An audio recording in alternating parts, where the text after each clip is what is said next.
this. This is great. And we'll have audio going, right? Yeah, audio will be going. Yep. Okay. I always double check because I sometimes don't remember because some people do audio for starting soon, some don't. I sometimes don't remember because some people do audio. Yeah, that was my fault. That's my end. Yeah. Yeah. Whew.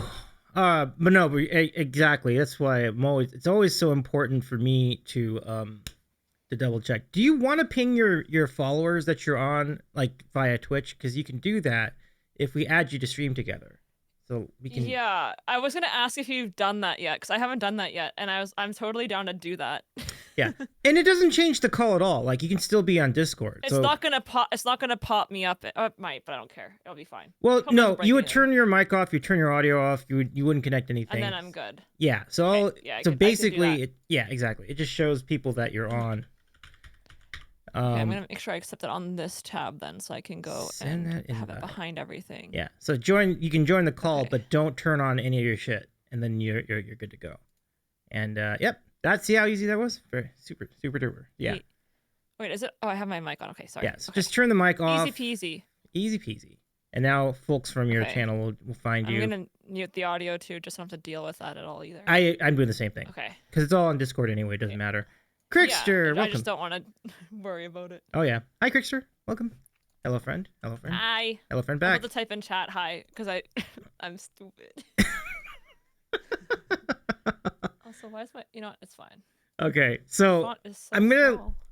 When we start this for real, I'm gonna ask a question that has been on my mind for months. Like I've been wondering about this for a long time, and I'm hopefully. No, I should be. I think it'll be okay.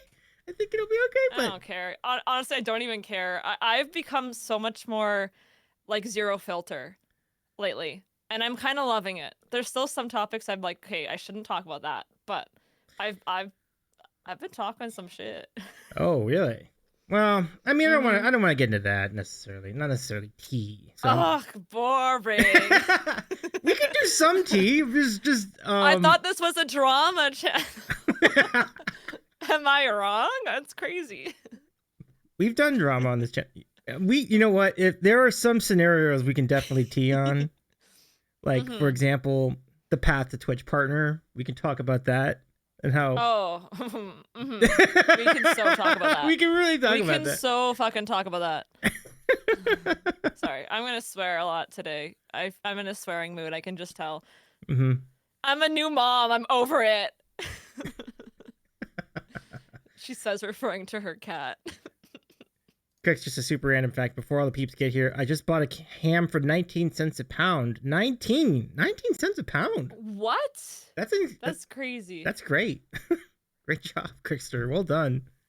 That's pretty awesome. Let's just start the I'd be buying so much of that and freezing it with my, and I would like I have a vacuum sealer. Vacuum seal as much as I can, freeze it. One time the grocery store near me mispriced the chicken. It was like really, really low. I bought so much of that shit and froze it. That's a fantastic idea. Fantastic. All right. Hello, Thunderhead81. Great to see you. Welcome in. Okay, let's go ahead and start. Like, we don't need to fool around. Hey. Like, we've been on the show plenty of time. I'm gonna text my parents that I'm on Davy's stream. Okay. I'm on Davy's stream. It didn't work, so I have to type it now. That's so awkward. They are giant hams too. I do not have a giant freezer. So then more reason to slice. Get a slicer, and then slice it up. Yeah, slice it up, and then that shrink wrap thing you talked about. That sounds really clever. Vacuum sealer, yeah. Yeah, vacuum sealed chicken. We acquired one, I think, after we had sent you cookies at some point, and now it's the best way to ship cookies. We freeze them and vacuum seal them. Oh, that sounds great. Oh, your annual cookie-thon. That just, I live for the cookie-thon. We haven't even done that. We did it one time, and then we haven't done it again since because we have trauma. Well, it was fun. It was a fun stream for us at the time. Yeah. All right. Go ahead and notify the peoples. Let's go ahead and start this thing up. Oh, my goodness. It's nice to do this again. Okay, that's loud. I'm trying to figure out where my pots are. Okay. There I am. You ever notice, like, when you stop doing streaming for a while, like, you start getting rusty, you start forgetting where all the buttons are and everything like that? That does happen sometimes. Oh, yeah. Yeah. I mean, I've rarely taken a break from stream, but I remember back in the day when I used to stream only a few times a week, like, yeah, if I missed one, it was, like, really weird. I'm now just a DGen Twitch streamer, so I never stop. It's crazy. Well, you know, there's something to be said about having a dependable place to find you, so it's pretty cool. Welcome in, everybody. I'm Davey. This is The Sandwich Show. It's nice to have you all back. And we have a returning guest tonight, and I thank you very much for tolerating that over-the-top ridiculous Instagram promo. But let's welcome it was funny as heck. I love it. I'm glad you enjoyed. It was good. It was good. Yeah. Welcome, Gillian. Nice to have you back on the program. Hi. And I see our G Unit friends are here with us. DeCarlo is checked in. Hello, DeCarlo. Hello, Thunderhead81. And Crixer, good to have you back as well. Let's do this. Let's chat about some stuff. But if you're not already familiar with G's work, G's a singer, songwriter, a looper, and the proud new owner of an adorable little kitten named Toby, which we just talked about in the starting screen. That's awesome. Where am I? Okay. Toby. Yeah. Already so many highlights like on social media of Toby doing Toby things and really... Oh gosh, it's crazy. Yeah. Oh, no worries, Mom. Have a good lurk. Hope work goes well for you. And likewise, Altergen. Good to see you again. We love the lurks. Lurks are big on the channel too, of course. So glad to have your lurks. Big fans of lurks. You are no less. You are every bit as important as the people who chat. So know that. But yeah, good to have you back. I mean, you just overcame a 95-degree day Fahrenheit. That's crazy. What the hell? Like, it's like... I don't know. It's crazy here. It's actually really wild. So I know what it felt like this time last year very, very well because I moved into this house on May 15th last year. So it's been exactly 1 year, pretty much. So I'm very, very aware of what it was like at that time. And like, my garden had like nothing growing yet. My garden's like almost fully grown. Like it's crazy because it's just been so warm so early and like extremely warm. We're having huge like wildfire issues in our province. Like it's crazy. I'm not used to it. It's too soon. Yeah, it's definitely it's crazy. And then what is it right now? It's like 30 or maybe today. Okay, it was supposed to be hot today. I don't know what happened, but it was only like 22 Celsius, which I don't know Fahrenheit. 22 is still kind of warm, I think. Yeah. So it's that's like comfortable warm. Yeah. Like I keep my house at like 20.5. Yeah. So there you go. It. Yeah. Crickster says it was 102 here and 58 2 days later in that's in California. So yeah, that's about right.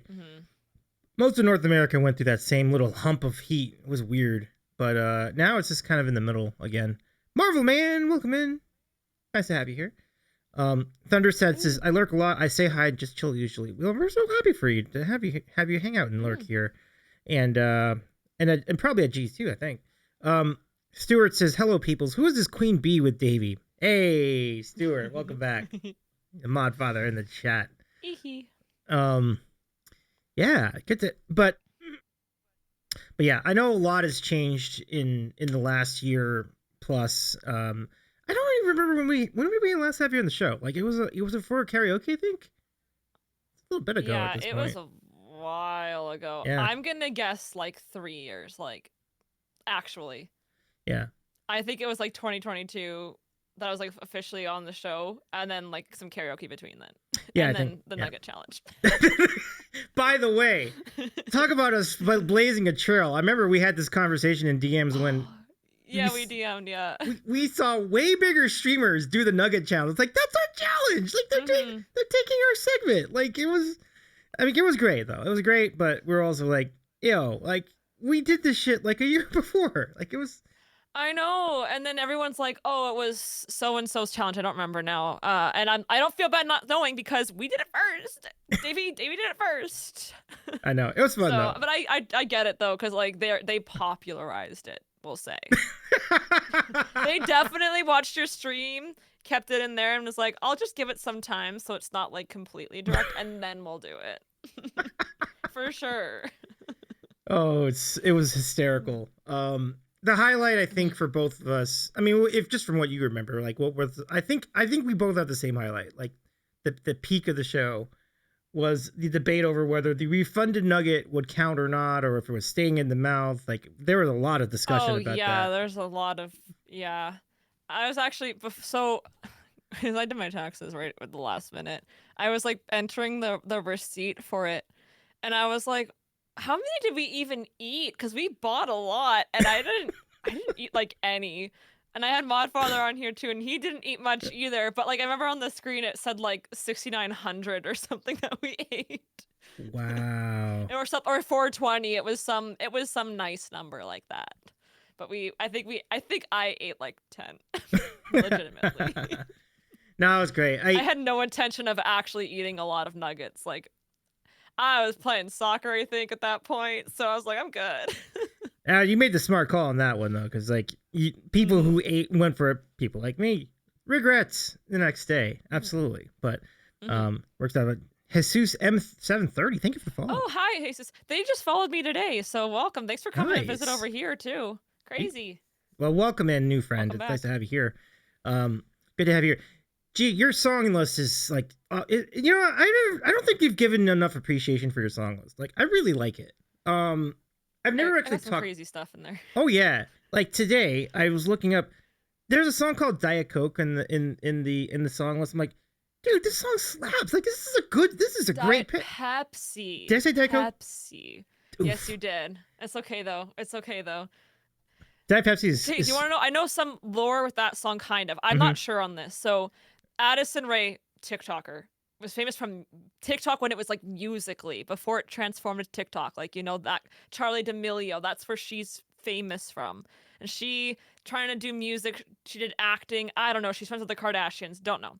But she released the song Diet Pepsi, and everyone's like, wait, this kind of slaps. Because it kind of reminded me of like Lana Del Rey meets like Britney Spears, I think. And I was like, that would make sense because Lana Del Rey has a song called Diet Mountain Dew, and Britney Spears did the Pepsi commercials. So Diet Pepsi. There's some lore for you that I think is just fan theories. I don't know though. I mean, I'll take the fan theories. Like it's a fun song. Like it's a very song. Very fun song. Very, very dope song. Like y'all, I imagine a lot of people are doing that song on Twitch, but I mean, it's cool that that's part of your repertoire. It's really good, and it's getting some plays too. Like I don't even know. But yeah, it's good. It's a bop. It's a bop. It's an underrated bop. Yeah, she's on her come up in the music career, so keep an eye out. I will, absolutely. Like, I think it's really good that you keep things cutting edge with your music, with your song list, but more importantly, like people are requesting it too, because like I think a lot of the newer songs still get requested on stream, and I feel like that's important, because like the worst thing you could be is get in the rut and you play the same like 5 to 6 songs over and over. That's no fun. Well, yeah, the other day, like literally yesterday, I played a song. Technically, I added the song last week to my my set list by Meg Myers. It's called Desire. I've been listening to Meg Myers for almost a year now, like obsessed with her, but I never like sat down and really listened to learn the songs so I could sing them. And on a whim, I was like, fuck it, I'm just gonna do it. I've been wanting to learn a different one, but I'm just gonna do this on the spot. I don't know all the little intricate pieces, but I'm just gonna loop it. And so I added it to the list last week, and then someone requested it yesterday because they apparently had recommended it in my Discord for me to learn. Sorry, AJ, my bad.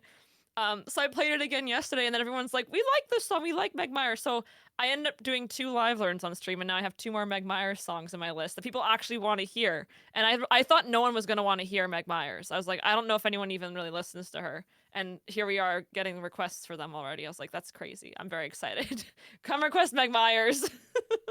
Dude, I gotta make a point of requesting more of these songs. Like, this is where I want to go with these requests. I want to try some different things. I do that sometimes though. Like, I do check like, oh, I've never heard this before. Let's just request it.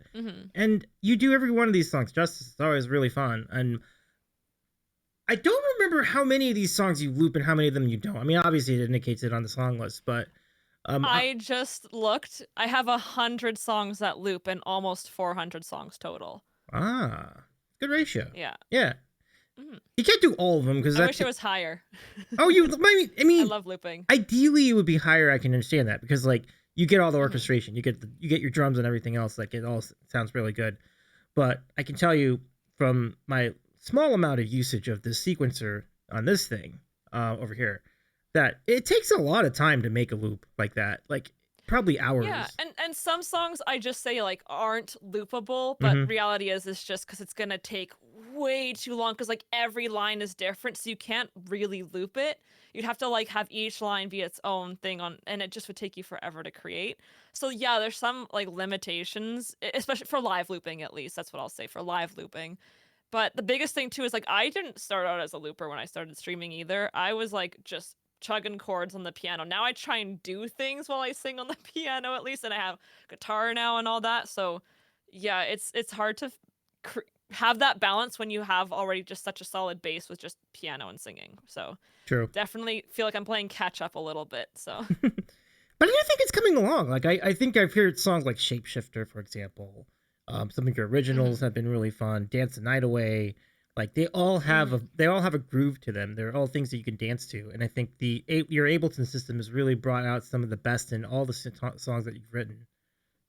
Yeah, my best songs I've written are for sure like loops that I've done for sure. Especially my most recent ones are I'm in my like villain dark era, which will be forever. But it's a permanent era. What? But yeah, I don't think I could have created those songs without the looper. I don't think like creatively I could have heard it the way I was able to make it. Yeah. Because I just kind of do it on the fly. I'm just like, I'll just try this instrument out and it just works. I'm like, cool. I don't think if I was just writing that on piano, it would sound that way in my head. It would not come across that way on stream at all either, like performing it. Right, so right. having the orchestration is like a huge thing with songwriting. It's opened it up. Yeah, definitely.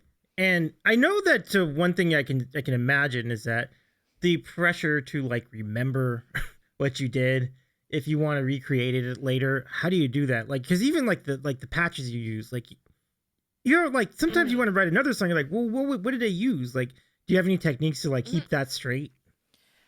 Yeah, so some songs I just have pre-looped because I do think they would just be too much of a nuisance to try and remember each part and recreate.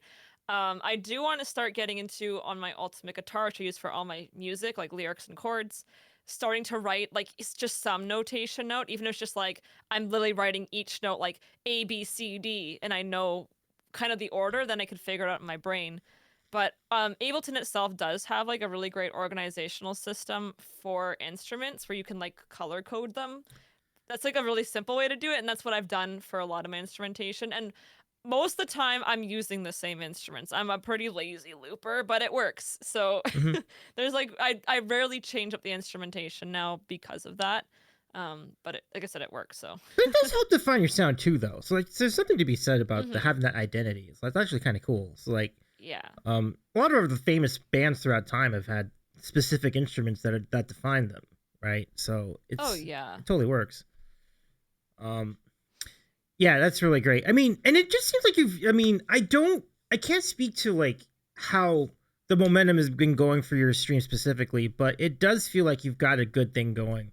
I know that you've been kind of more consistently going with music during the day. I know that the day-night doubleheader is not longer a thing, and I think it's a good call because like it should be. I still have it in the schedule.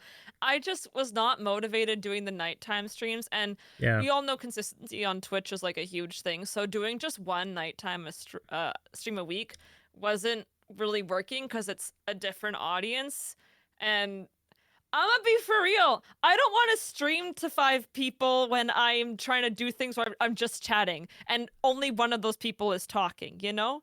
It's kind of hard to do that. Like, you know, if I thought to like bring people on stream, yeah, maybe that'd be easier, but I don't do that. I'm too frazzle brain sometimes to organize that now. Doing too much, but yeah. Oh my goodness. So I feel relief when I don't do the nighttime streams. But I still keep my Friday varieties pretty consistent, so I can still do the gaming and the just chatting. But yeah, it's a little easier because again, that's the daytime. Everyone comes during the daytime, so absolutely that's my time. You've established a really good place with a really good place with that, and people have found you that way. Maker, what's going on, Mark? How's it going? How are you doing, Marker? Nice to have you get back again. Hello. No, that's really cool. Like, Now you've been at it. I've almost been on it like about the same amount of time. I feel like you would be celebrating your 4th-ish, or did you celebrate? I celebrated my 4th this year in January. Yeah. Yeah, that's right. That's right. Now I remember the story. Like you started off like dabbling in it. There were different genres in the beginning, and then you eventually segued into music, and then music you found your footing, and like it's a great story. And you've been featured on a lot of different raid trains. Dino Stream Fest was one of them at one point, and I know you were part of. I think you were. Did we have you at Borgfest too? Did we do that? I don't think I did Borgfest. Oh, it's too bad. You know what? We should fix that.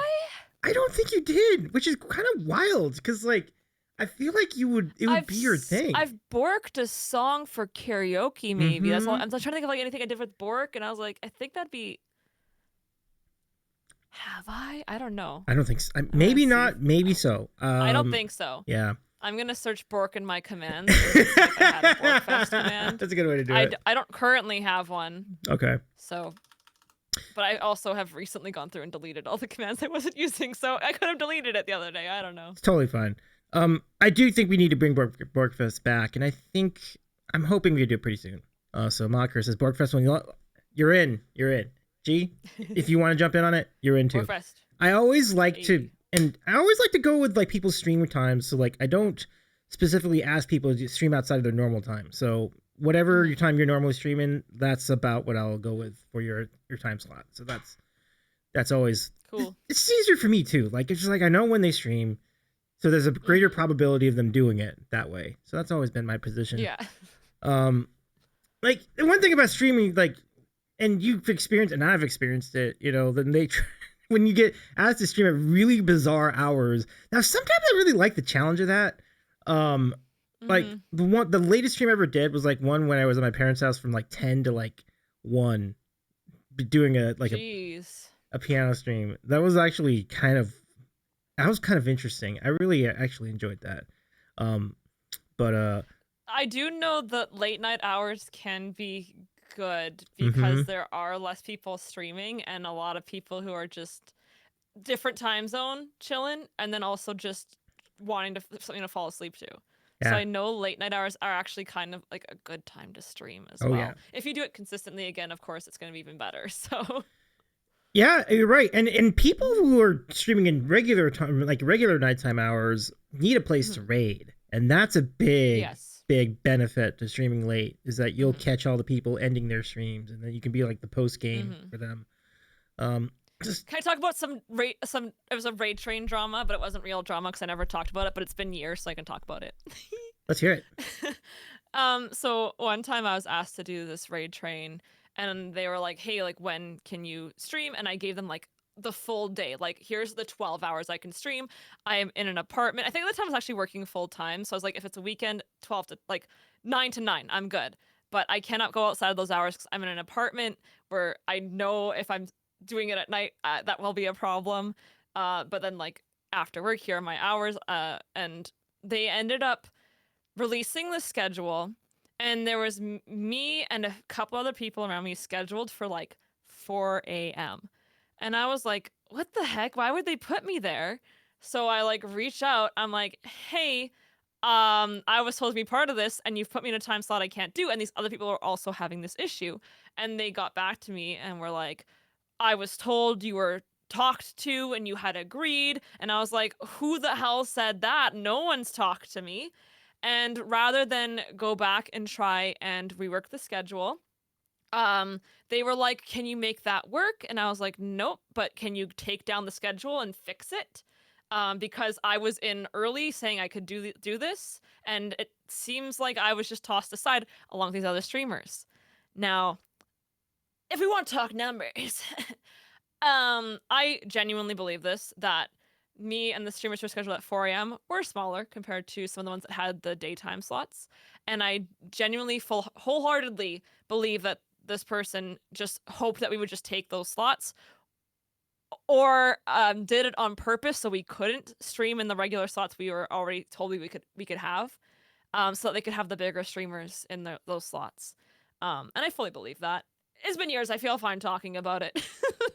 But I took that to heart, and I was really mad at that person. and I have distanced myself from them. Like I don't ever really associate with them if I can help it. And oh my gosh, they DM'd me one time, like being like, oh my gosh, like I want you to be part of this awesome stream, and I'm reading this message, and it sounds like this cool ass stream. The whole thing would sound like they wanted me to like come on as a guest, but at the end it was like, so yeah, if you could just tune in for a little bit and like say hi, I'd appreciate it. So I was like, yeah, no, I'm good. Like, I was like, oh, maybe this will make up for that shit they pulled, and then no, they were just DMing me to get me to watch one of their streams. Yeah, it was crazy. That is. See, I told you this would be a drama channel. That is so ridiculous. Well, I don't know if you tuned in during some of our streamiversary, like on Sunday, we kind of did dig into a little bit of tea and that as well. Mm-hmm. I feel like when you get, I had to skim through because I was soccer that day. I was so mad. I had to miss it, so I was skimming through the VOD. Yeah, I must have missed the tea section.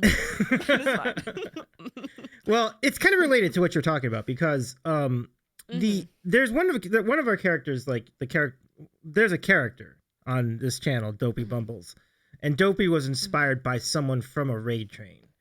And I'm kind of wondering if this is the same raid train you were talking about, because like the raid train that I'm gonna be talking about is like an epic fail of a raid train. It was unbelievable, like how really what a disaster it was in terms of like the organization. No. It was something else. But you said the person you're talking about reached out to you is a streamer, so I don't believe this is the same one. Yeah. I doubt it because it was actually a really successful raid train. And it was also, I think it's been so long. I think it was a charity thing, and it was like a whole like week-long thing or whatever, something like. Okay. Again, maybe it's 3 days. Like this is years ago, so that's why I feel good talking about it. Because then, who knows which one it was? It does get a little rich when they put you through that, and then like the next post, he's like, "Come watch me stream." Yeah. Well, and to be fair, that was like a while later, but it was still very odd that they even reached out. Because my like last message to them was just like very, very professional, but like kind of like, hey, this is not okay to just like they reached out to me to be part of this raid train too. Like I didn't go like, hey, I'd like to be part of this. They were like, hey, we need people to fill these slots. You stream in these slots. Can you do these slots? And I was like, yes, I can do this time, this time, this time, this time. And then they didn't even do that, so it seemed really odd. But yeah, no, they reached out like it was like within a year. I think they had reached out, and I think they've done it a couple times technically, but not as bad as that one time. No, I totally see where you're coming from on that. My last wraparound point on this is do you think the principle of 5-day raid train is a viable project these days? It's really tough. Yeah. These days, if you're doing like all categories, I think it's very possible. If you have enough, if you say you have some like UK streamers, you got some Australian streamers, like if they can get through to their communities, I think it is possible. I think a more feasible option is doing 5 days where you're not going overnight, where there's a break from like 12 to 8 or whatever it is, and I think those are a lot more feasible. And then also doing it where people get like 1 or 2 slots if they needed. Like I think that's totally fine. But I do feel the raid train trend has kind of dwindled for sure. Yeah, definitely. And maybe just in the music community, like I don't know for sure. But I've definitely I haven't been part of one in a while, like a very, very long time. I think the only ones I've really done somewhat recently were the like Danny Dinosaur Stream Fest, kind of thing. Yeah. So I was like, just something shifted. Don't know what, but I know a lot of people also kind of stopped streaming as well. Yeah. So, that's been talked about on here, certainly. There's the COVID peak, we all know, blah, yada, yada, yada. We do. It's definitely, we've definitely had our renaissance, and then it's faded, and honestly, I was kind of expecting it, but it still kind of sucks. Like, I loved having all the extra, like, variety on this platform for music, And I won't get into much on that, but it was a really fun time for streaming. And it's still fun today, but I mean, but you know what I mean. Yeah. And I'm happy that I was able to be like at least a tiny part of it, because I started streaming 2021, which was like beginning of 2021 at least. So I did catch a lot of that hype. Yep. But it wasn't the same as if you started like right in 2020. There's definitely a lot more, and a lot of those I've talked with a lot of those streamers who started in 2020, like just kind of did numbers. They did numbers. And I think this is not all of them, of course, but yeah, it's definitely they're struggling a lot more now because that hype has died off, and they're like, it's just really hard to maintain. Like, it's really hard. Oh, definitely, and it's nobody's fault, you know. Like I've gone over, you know, it's no one's fault. Like, it's not the streamer's fault. Like, and particularly if they're already known for like doing stuff IRL, and you see them doing well IRLs, like it's definitely not their fault. And it's not the community members' fault either, because like things have opened up and you can travel and you can go outside, you can go out to dinner. Like, this is good. Like, you don't want a world where you're stuck inside every day. That's no good. Exactly. Yeah. Yeah. Touch grass. Yeah, absolutely. It's great. Margaret says, I know a few trains being organized. Indeed. I might be part of one of two of those. We don't know. You might be part of one coming up in a couple of days. Shall we segue? Let's segue. Yeah, segue. Yeah, so I am part of, I want to get the title. You know what? I'm just going to get it mostly right. The Chasing Butterflies, Fight Against Cancer, Raid Train for Macmillan. That's what I've labeled it as. So basically, we're raising funds for cancer. There we go. Yep. And Penguin Superhero actually asked me to be part of it, and it's being run by Chased by Voices. I believe I'm hoping I'm getting all these details right. This is good for my brain to do this. But yeah, so I'm part of that. I'm streaming it on Saturday at noon Central. So if you look at your clocks, 8.5 hours ago, but on Saturday. That's how I do things. So then everyone goes, okay, I'm for sure know that's the time then. There you go. You've got a point of reference ready to go. And big props to Penguin Superhero putting that together. Like, I did see a couple other people who will be part of it. I know Bob Blaha was like one of them, because I saw that on Instagram, so that's pretty cool. Yes. I should probably just go look at the Discord and see if there's any other. I don't know where to go. Never mind.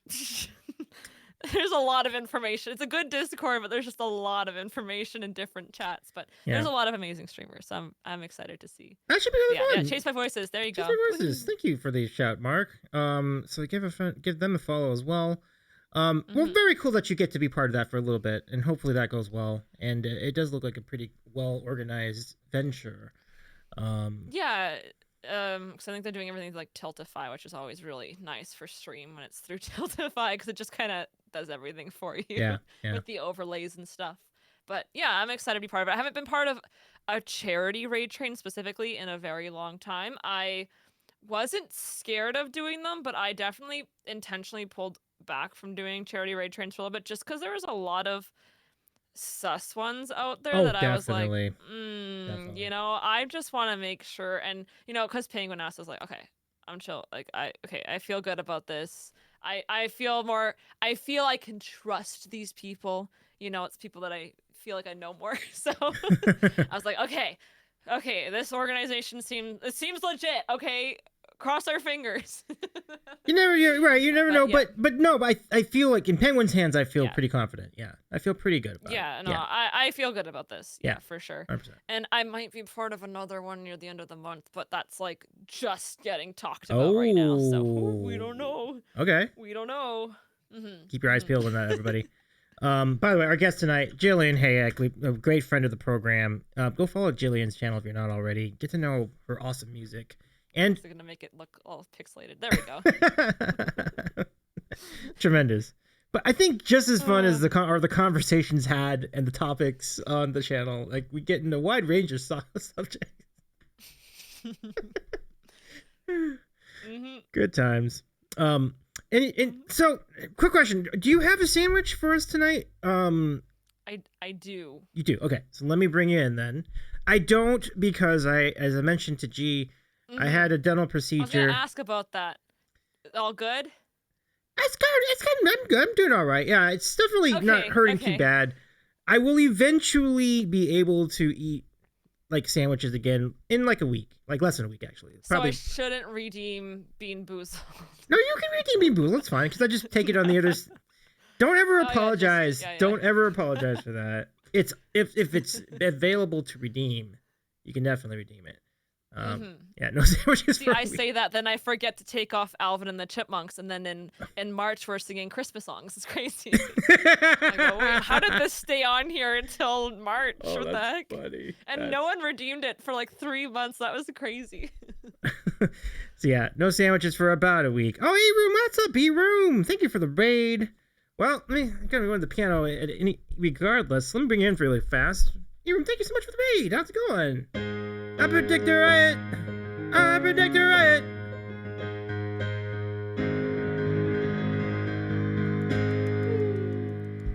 Thank you so much, E-Room. Shame about the Sixlets, though. But how's it going? How was your stream tonight? Good to see you, E-Room. What's good, friends? Thank you so much for joining us. Chan's here, too. Hi, E-Room. Sydney's here, too. I know that they play words on stream, so go follow E-Room. We are here with Gillian Hayek tonight. It's nice to have G back. It's been a minute. Hello. Ultra says, someone say Bean Boozled? Oh boy, here it comes. Yeah, I'm just gonna get the plate now. It's already happening. Let's go. Go ahead. Someone push the button. I'm just waiting. Let's go. You know you wanna. Only level 26 tonight. Some big words tonight. Some very ugly letters. I got you. Ooh. It happens. It's all good. I mean, I would be celebrating level 26 though, because that's pretty good for me. Yeah, I mean, you got the plate. Let's go. Push it. Go. You know, we don't need to postpone. There we go. Good job. There we go. Good job. Finally get the button. Thank you, Alteration. All right, time for Bean Boozled. We know the deal. Here we go. Be grateful you don't have anything like this on your channel, BG. Oh. Oh yeah, no. I had the one bad experience with Bean Boozled, and I've never gone back. I'm good. Good. Smart cookie. All right. So tonight we are going to be looking at this is going to be vomit or peach. Gotta love it. Peach. I love peach too. It's perfect time of the season for peach almost. Yeah. I think Jesse doesn't like peach flavored things. I'm like, what is wrong with you? He's not alone, unfortunately. I would ask the same question. What is wrong with everybody? Like, peach is great. Yeah. Yum yum. All right, here we go. Because I can only eat it on one side of the mouth, it's actually harder for me to tell what it is. It's harder to tell, I'm going to say. You can't coat the tongue as easily to get all those flavors. Half yuck? I don't know. Think. Oh, man, that was... Yeah, I'm pretty sure it's bad. You win. Congratulations. But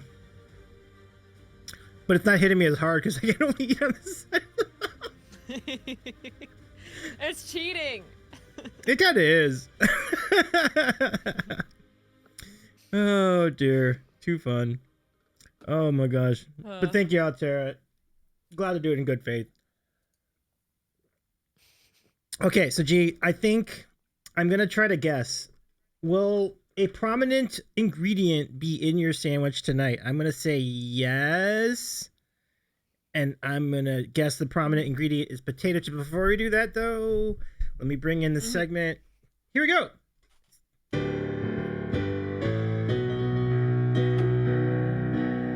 Welcome to Sandwich of the Week. And now, on to Gillian, who will be going flying solo tonight with her sandwich. What do we got? So, will there be potato chips in the sandwich tonight or some other kind of chip? Let's find out. Will there be potato chips? We're gonna find out. But first, I have not played this song for Davey ever, and I cannot believe it's never happened. And I'm extending the intro song for today. Ooh. It's a cover, but I'm sure nothing will get cleaned because just don't worry about it. I trust. So there's an artist local to me named Fred Penner, Canadian, like does a ton of stuff on CBC. He was like the kids entertainer. He did a cover of not Cat in the Hat, Cat in the Hat. The Cat came back. That was very, very, very popular. He did like theme songs for TV shows, especially kids shows. One of my favorite TV shows, TP Tales, Elizabeth and Junior Russell. Okay, anyways. But he also has a song that is just so perfect for Davey. I played it on my stream one time recently. I think it might be in my song list now or soon. So I have to do it. Does my ukulele come through, though? I haven't tested this. It does. It sounds great. Good.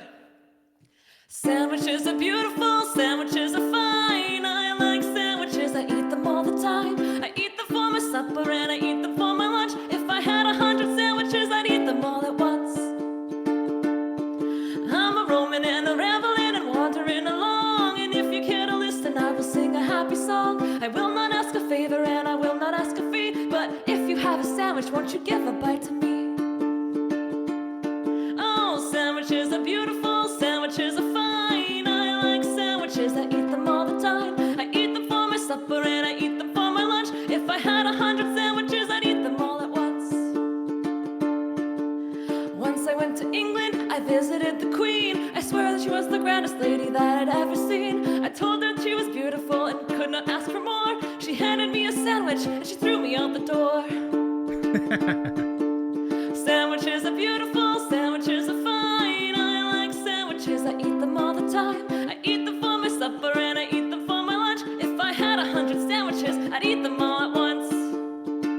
Me too. Well, once I met a pretty girl, the fairest in the land. Young men in the county, they were asking for her hand. They would offer her the moon, and they would offer her the sea. I offered her a sandwich, and she said she'd marry me.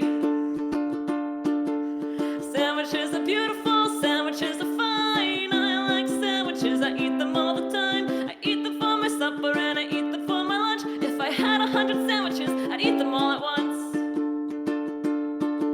A sandwich may be egg or cheese or even peanut butter, but they all taste so good to me, it doesn't even matter. Jam or ham or cucumber, any kind will do. I like sandwiches, how about you? Sandwiches are beautiful, sandwiches are fine. I like sandwiches, I eat them all the time. I eat them for my supper and I eat them for my lunch. If I had 100 sandwiches, I'd eat them all at once. Oh, let's go. That's a tremendous call out, by the way. Great song, great pick of a song here. That's great. Thank you. Yeah. Yeah, had to do that one. I've had it ready forever to play for you, and I just never have. Aw, thank you. I'm honored. One of the first times we met you, my mod father and we talked about this song, and I was like, I have to like do a recording or something for Davey at some point, and then just forgot about it for like 2 years. Yeah, I see your fellow Canadians have really taken well to the song too. Like Rothgar it's Fred Penner. Yeah. It's a big deal here. An institution. Yeah. Margaret says the theme song should be that should be the theme song here. That's fair. We love it. Yeah. I'm glad you like that too, Marvel. Speaking of sandwiches. Yes. Mm-hmm. What do we got tonight?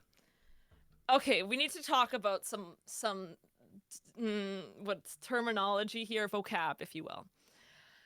Who here is familiar with the term girl dinner? Oh, yeah. I've heard it. Yeah. Girl dinner originally meant like a bunch of little snacky items that like a girl would eat as like her supper, right? That's how it started. Then it just became like anything like strange you eat, they'd be like, yeah, that's girl dinner, because they just wanted an excuse to have it, right? And then there's something called a struggle meal, which is just basically like taking whatever you got and making a meal out of it, because like you're either don't have the funds or don't want to go to the store, and it's just like, I'm struggling, I'm just gonna eat what I have. So I label the sandwich I made tonight as a mixture of both. And this is something I genuinely eat as a snack sometimes. Sometimes it's just what I want. It does involve potato chips, and it also involves my favorite type of bread, which is rye bread. I actually have decently fresh rye bread. It's verging on white bread though, to be honest. It's not the best rye, but it's my favorite type, so it's fine. And that sandwich is bread and potato chips. Yes, sir. That's it.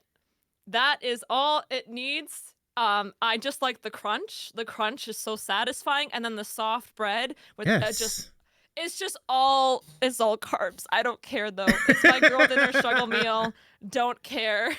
I grew up in a household that was extremely, extremely healthy. So I would just snack on this rye bread when we had it. Because it was like having a treat to me. Yeah. Sorry, Mom. My mom hates when I talk about this, but my sweet treat in my lunch kit, like everyone would have like the Scooby snacks, the Dunkaroos, or something like that. I had unsweetened applesauce. That's what I had. So... That's gotta be a thing. That's gotta be. I can't even imagine what that is. It's like, yeah. I liked it though. I don't even like sweetened applesauce. Sweetened applesauce is too sweet. It's gross. Unsweetened's better. All right, let's give it a bite. Enjoy the crunch. That looks. I'm trying to find a good crunch. Chips are falling out. Yeah. Oh my gosh, I squished it too much. Hang on. Ooh, that's pretty good. Yum. Enjoy. So yummy. I think the most surprising thing is you don't put any condiments in it. Like, you don't even put, like, mustard or mayonnaise or nothing. Not for this. Wow. You gotta go dry, and usually I'll do it with iced tea. Okay. Don't know why iced tea is the best combo for this. No, that's super duper. Sarah Mahoney Music, it's so great to see you pop in. Great to have you. He said, yes, girl dinner, let's go. Did we give a shout to Sarah Mahoney Music? Please follow the newly partnered Sarah Mahoney Music. Give it up for Sarah. Let's go. Let's go. Talk about an awesome choice for late night piano. Sarah is it. It's great to see you again. Thank you so much for stopping by, my friend. Yeah, Stewart's is Manitoba, known for its rye bread. It looks... Yeah, there's no other place that does rye bread like us, so... It's definitely different. It looks like white, like you said. It's a little bit whiter. This one's a little bit more of the whiter bread side. This is natural bakery rye bread, which is my favorite still. Like, I love it. There's definitely more like rye breads that taste really good as a rye bread, but this is like, again, because I didn't grow up with anything very unhealthy, because this was like the closest I got to white bread. Like, this is what I love. Is it fluffier? So, like, I can't tell if it's fluffier or not. It looks fluffier. This one's like pretty. It's okay. I've been sitting here for like an hour now, so it's It's lost some of its, but it was bouncing back before a little bit. It was bouncing back up before a bit. And now it's kind of just. We're not even. It's fine. Just trust me. Just trust me. I got you. And you're very welcome. If you want the true Winnipeg experience, you come to Winnipeg, you go to Salisbury House, get whatever you want there. That's a breakfast. It's great. Get rye bread for your toast, and then put some strawberry jam on it. Ooh. Mwah. Oh. That's the best rye bread. I don't know where they get their rye bread from, but that's like actual rye bread, I think. Yeah. Gee. They probably do it themselves. Mod Father will know. He'll tell me. He'll say. Oh, wrong button. But gee, what's the corned beef game like over there? So corned beef is okay. Reubens are huge here. And that's what you put on a Reuben usually, because like we're very there's a large like Ukrainian community where like at least that I know of. There's so sauerkraut is like huge. So corned beef, so yeah, it's important here because we gotta have our Reubens. Yeah. We gotta have that sauerkraut, that corned beef, and that rye bread. It's always done on rye here. Oh my gosh, that sounds amazing. It sounds amazing. Yeah. Thank you very much for that recap. And yeah, you're very welcome, Sarah. It's great to see you again. Yeah, go follow Sarah Mahoney Music. Alteration, loving it. Stuart says, I used to bake their bread. I believe it because Stuart has a lot of like acumen on like baking. So that's a really cool story. Yeah, he worked as a baker for Salisbury House. It's a Salisbury House, a Winnipeg restaurant chain. They had like a whole one that was just like a bakery, and Modfather worked there. He was like, he was promoted, eventually, and he was like the weekend manager, I think, weekend night manager, possibly, question mark. I'm trying to remember, something like that. And he invented, it's called the Big Bomber Bun, which was a huge cinnamon bun. Now it's not the same. It's kind of dry, in my opinion. Don't get the cinnamon buns there. It's not the same. But yeah, he would make, for their break, they got to make like a cinnamon bun. So he would like make the biggest cinnamon bun with just tons of toppings on it, and everyone started doing it. They saw it, they loved it, they started selling it. So kind of cool. That's a great story. Look at that. Mm-hmm. And now they're shutting down Salisbury houses left and right. There's only a few left. Oh, is it? Oh, you hate to see it. You hate to see it. Yeah, I mean, whenever I go there, it's a pretty old crowd now that shows up. I hate that.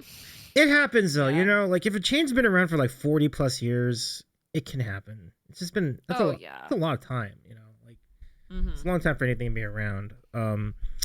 Oh, that's too bad. But you got the memories. Catching up on chat. Let's see. Welcome, mom of Gillian in Austin. There she goes again. Offer for therapy still stands. Mm-hmm. Yep. Because she didn't feed me sweet treats when I was a child.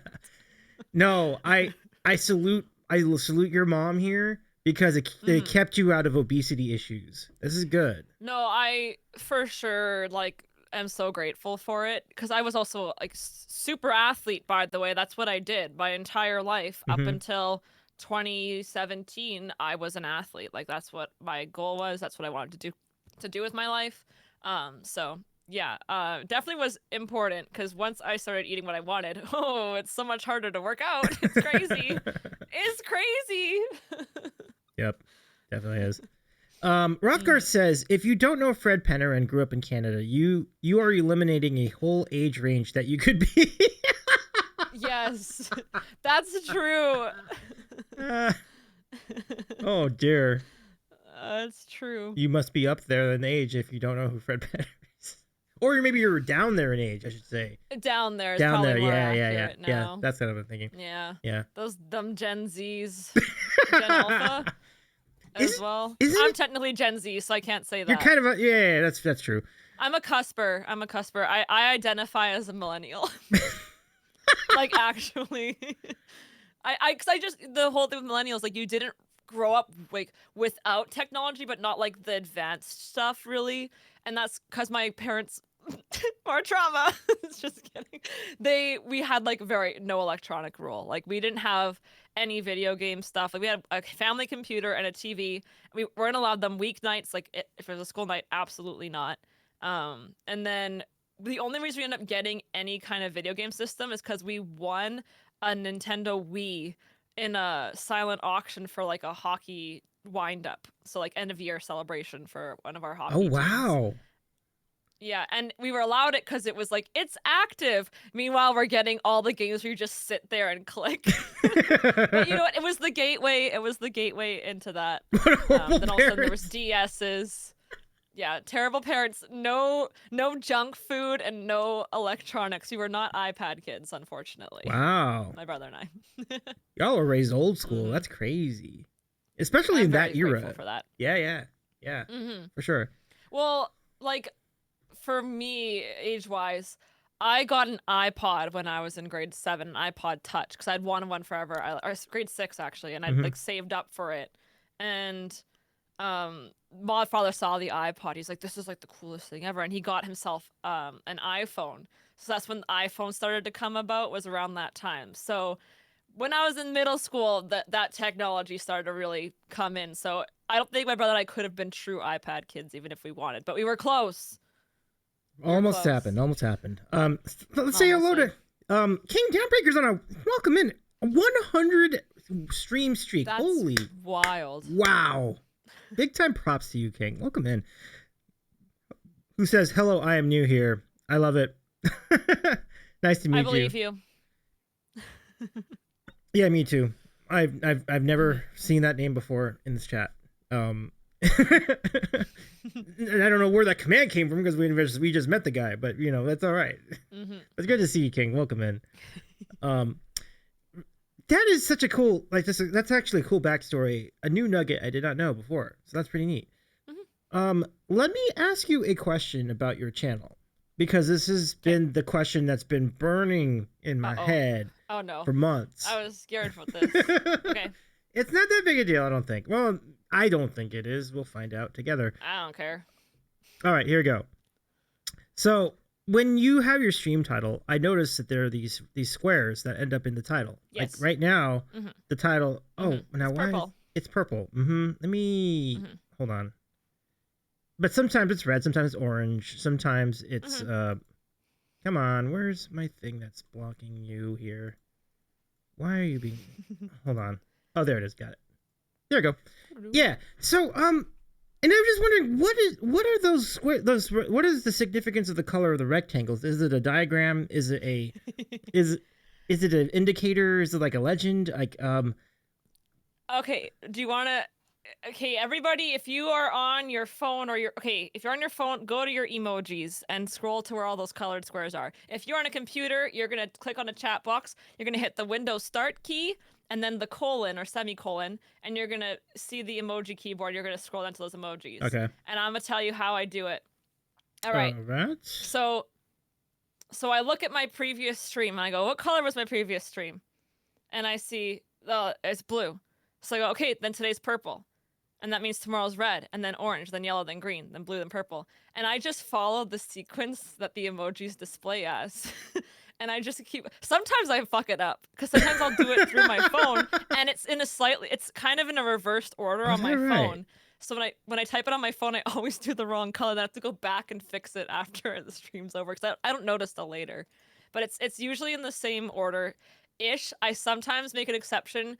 If I decide to wear like my purple shirt with my purple hair, I might just use the purple square, because I'm like, well, it feels weird if I have like an orange square when like my whole outfit's purple. So sometimes I kind of ruin the order, but it is just random. And I liked the squares because I felt they grabbed attention, so that's why I started doing it. Because I saw some big streamers they'd spam some colorful emojis, and I was like, it caught my attention, so I was like, I'm gonna do that. I'm gonna do that, and it does work. I think. It definitely. I don't know. It is really. I really do enjoy color in a title of a stream. So I really appreciate that. Let me show you what it looks like on my phone. This is my phone.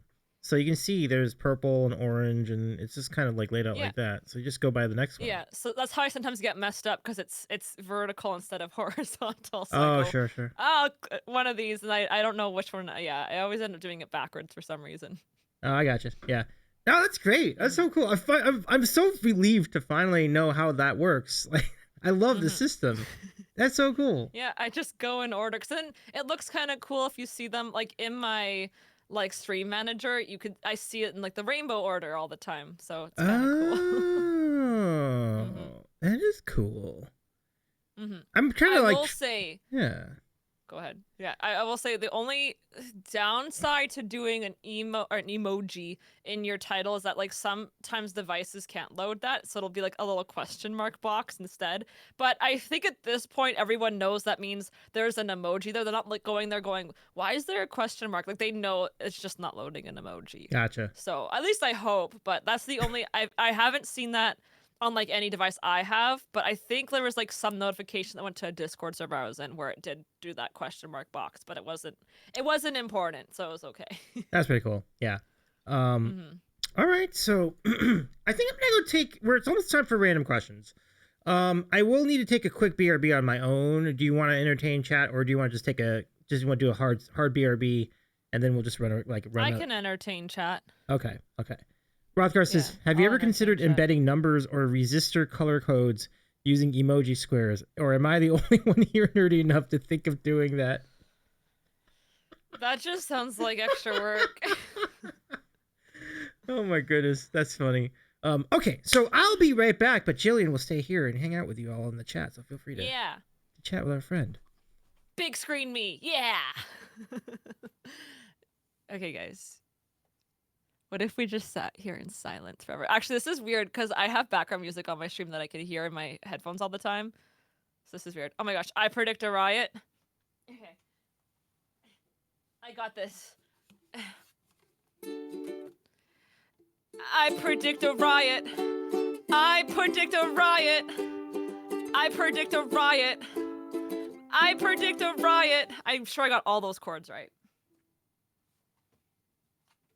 Anyways, now Ishmael, do you happen to have any Bean Boozled? I do not. I had one really bad experience with Bean Boozled. We had a little box that we got, and it was a chocolate or like dog food incident, and I just really hated the taste of the dog food one, and I couldn't go back to it. The only ones I ate from that pack were blue because the options were berry or toothpaste. So it was like berry or mint. So I just ate all the blue ones out of it because it was yummy. Wow, you guys are clapping that. Wow, that's crazy. I told you I nailed it. Wow, that's crazy. Yeah, I genuinely don't know how Davey does it. I think it's one of those things once you've done it enough times too, you kind of not get used to it, but like it's still something that's gonna like mentally you've gone over the mental block of it, you know? So you just kind of do it. I am not strong enough. I don't want to do that. I'm good. I'll be for real. I did bugs on stream one time. I ate some bugs. That was horrible. I can do the mealworm ones. They're not terrible.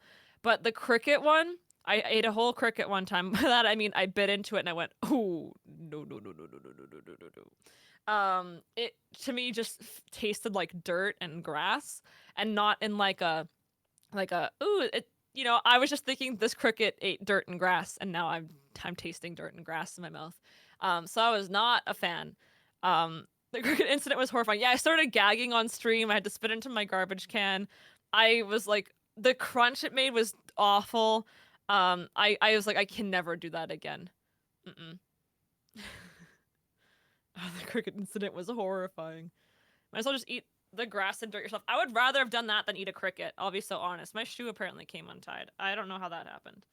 But yeah. My cat eats dirt and grass. He's obsessed with it. I don't let him outside free roaming.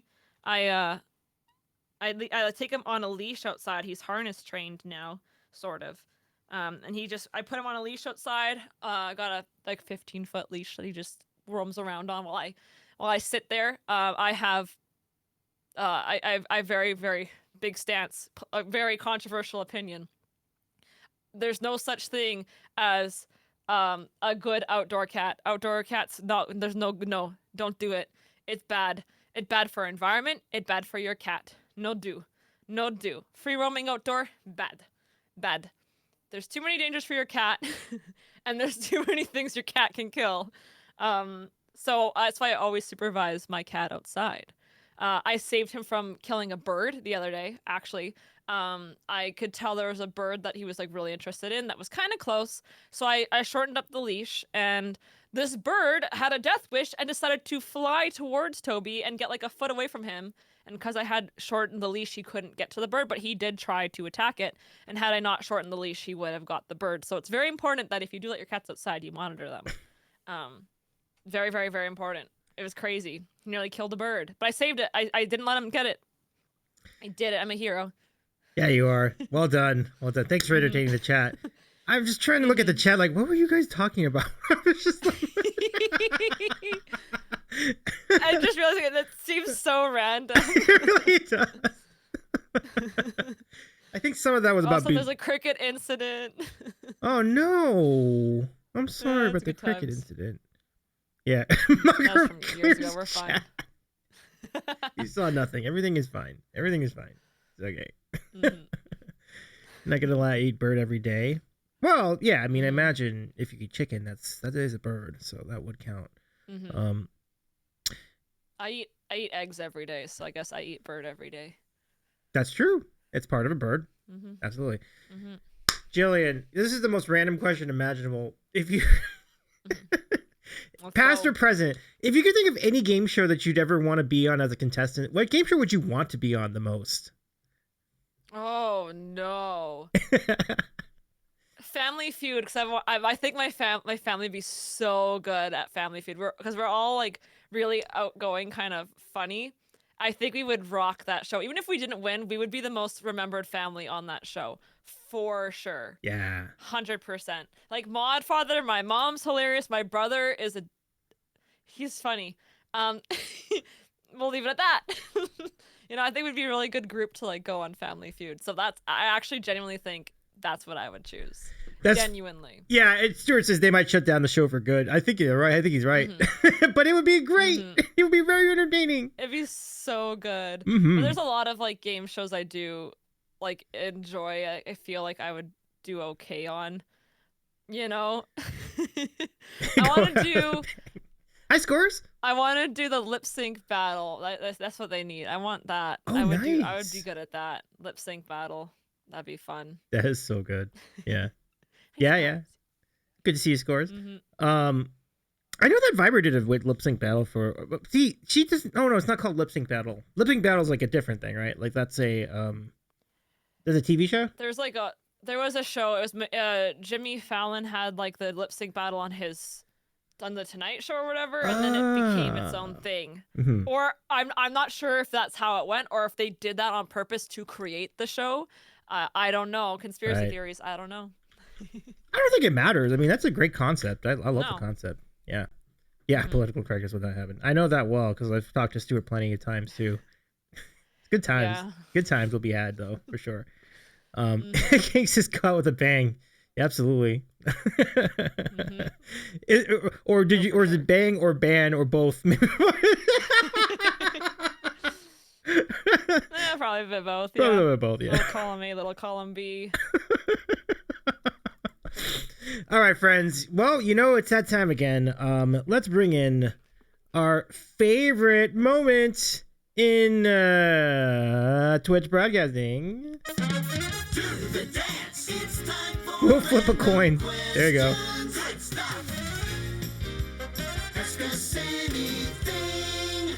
All right, and a reminder, we still have a sub goal up for a Vacky swimsuit hot tub stream. You can only imagine what that's going to look like.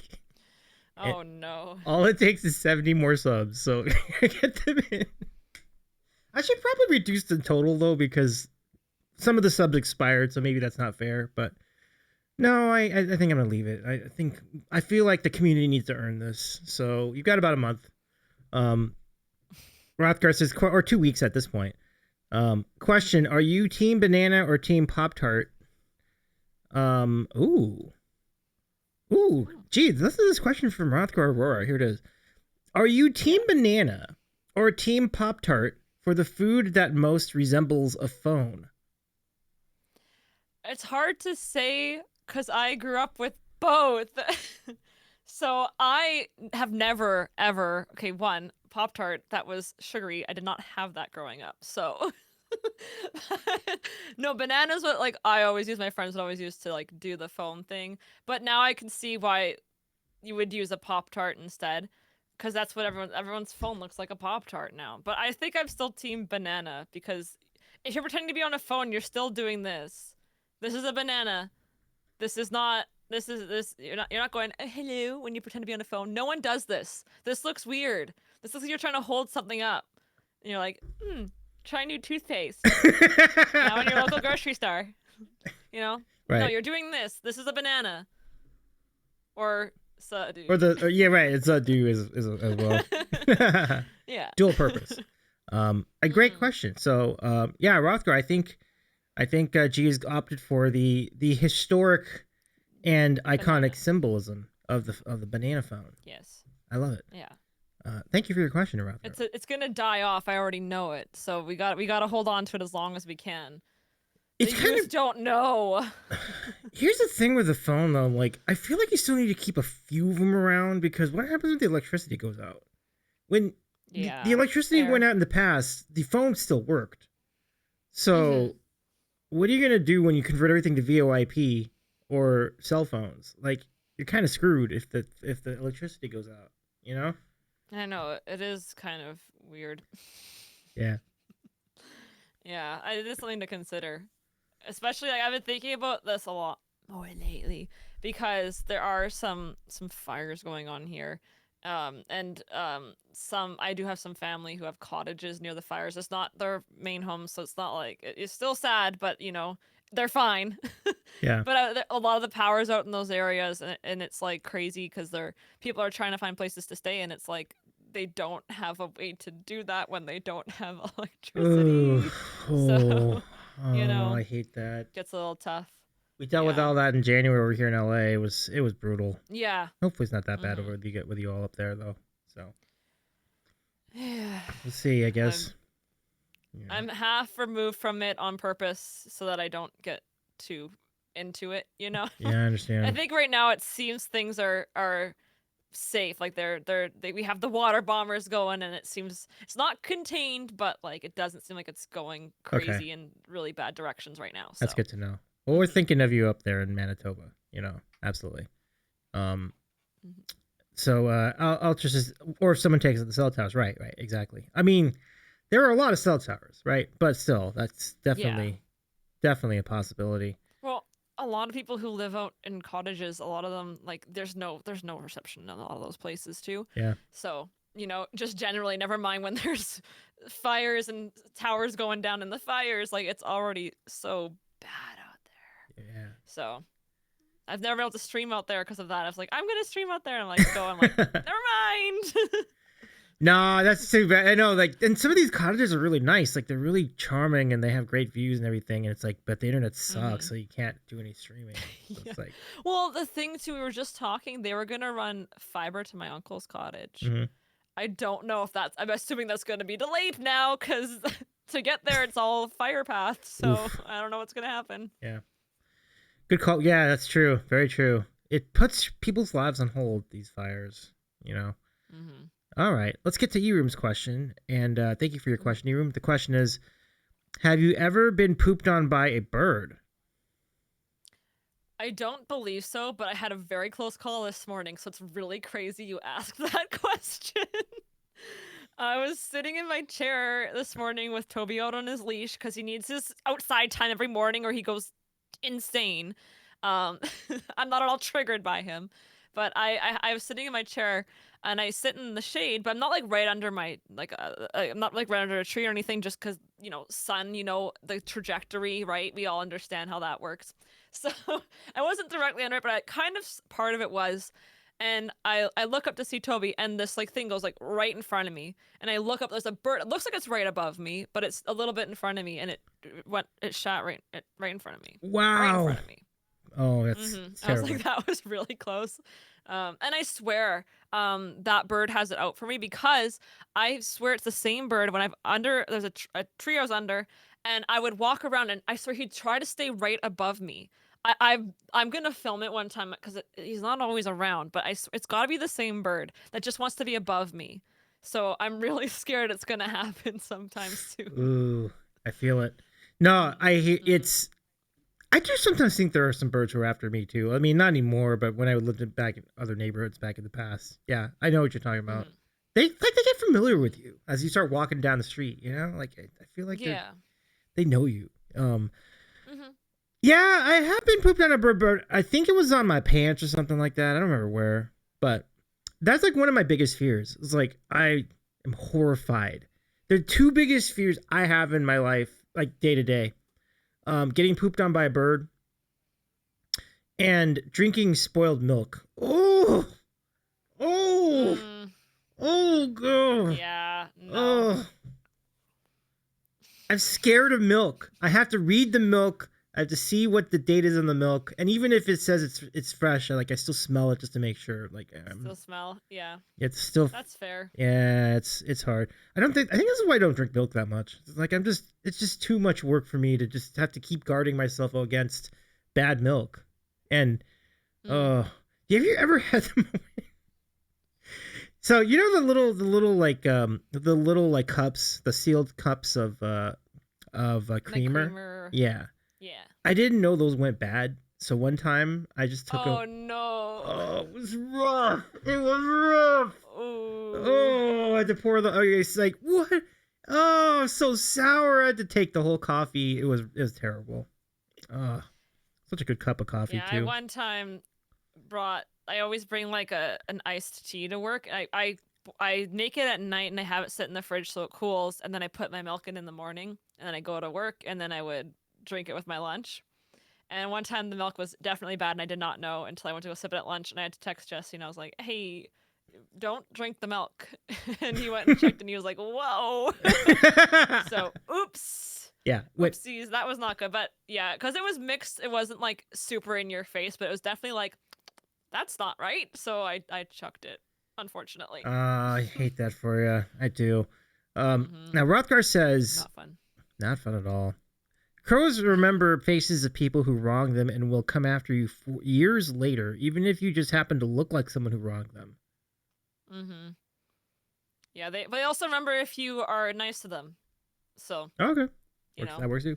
I have a skull of a baby raven. It's resin though. It's not real. I wish it was real, but I'm gonna pretend it was real. So pretend I didn't say that. Here, I'll get it to focus. My bad. Ooh. It's painted. This wasn't even the prettiest one in the store. It's just the one that spoke to me, and I was like, ugh, why did the one that's ugly have to speak to me? But there's a reason I wanted it, apparently. So yeah. So it's not a crow, but it's as close as I could get.